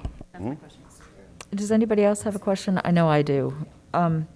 This talks about the RFP for this. If this is going to be covering, what is it, 10% of our buses, it's the $125,000 amount, and that's for 15%. So we're talking really a $1.2 million potential ask for the full, or no? No, ma'am. It's Okay. about 15% of the buses, or about 40 buses or so. And we're front loaded. Some of it is front loaded as far as getting the project off the ground, but to expand it to all the buses, it's not times 10. It's more in the 500 range-ish.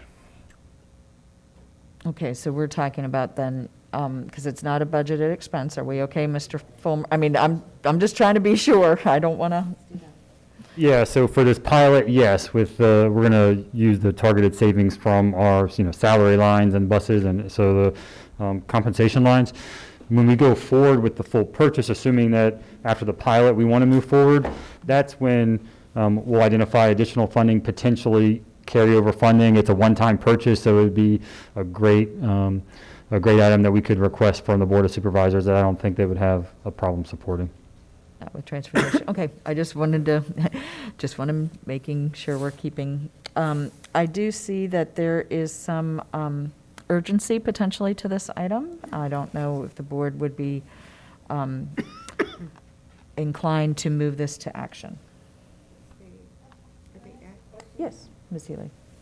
Sorry. Since these funds aren't budgeted, what is the point of moving this, forward if we're not going to expand it within this year?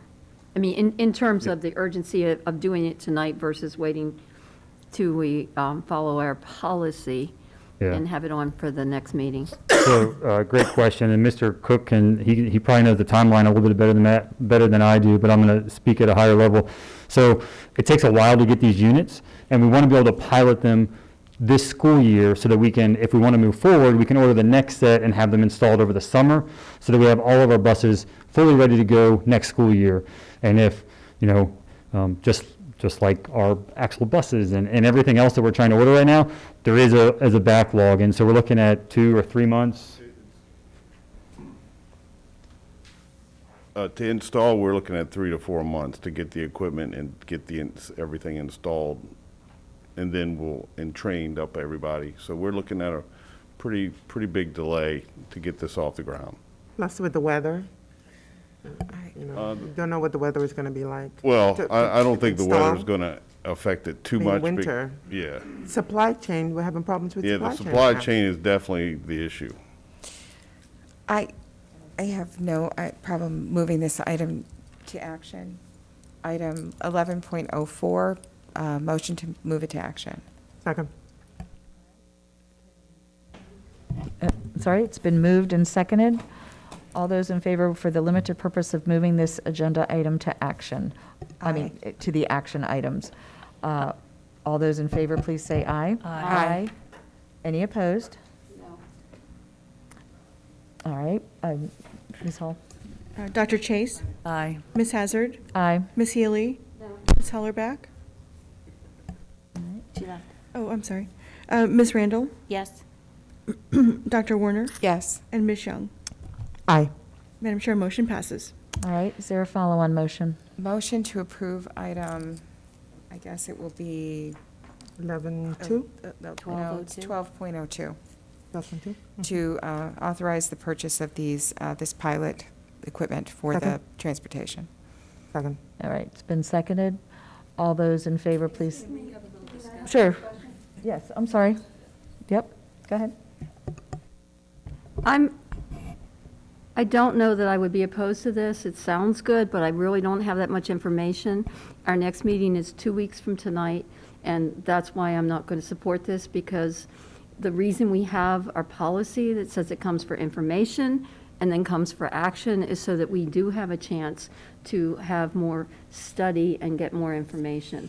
I understand there's a backlog, but if we're not talking about implementing this until the next school year, that I don't think that that 2 weeks is going to make, a difference in getting this in and getting a pilot. So that's why I'm opposing it, not because I would necessarily not support it, but I would like to get some more information, because this is just a partial expense at this point. Thank you. Yeah, Dr. Chase. and my concern is I've just heard lots of people talk to me about how we don't have any subs. And so if we're using the salary line to pay for this, then we have less money for subs. All right. All right. So all those in favor, please say aye. Aye. Aye. Any opposed? No. Ms. Hall? Dr. Chase? No. Ms. Hazard? Aye. Ms. Healy? No. Ms. Hellerback?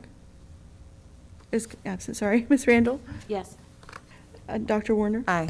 And Ms. Young? Aye. Madam Chair, motion passes. All right. Thank you all. Our upcoming, Madam Chairman, I just want to make another request. I made an earlier request for the Governance Committee. I would like the Governance Committee to have a discussion about how we routinely do not follow our policy and move so many items up from information to action without, in my view, always having a really valid reason. If you were going to do that, then we ought to change the policy. But this to me is an example of that. So if the Governance Committee, could look at that and see, should there be some standard when we're going to deviate from our policy, I think it would be helpful for this board to have a discussion at some point as well. all right. Our next regular board meeting is November 9th. Additionally, the school board will meet within the next 15 days in closed session solely for the purpose of conducting interviews with superintendent candidates. The exact dates, times, and locations of these interviews will remain undisclosed in accordance with Section 2.2, 3712B of the Code of Virginia in order to protect the privacy of the candidates who may not have revealed their employment search to their current employer. At this time, the meeting is adjourned. Thank you.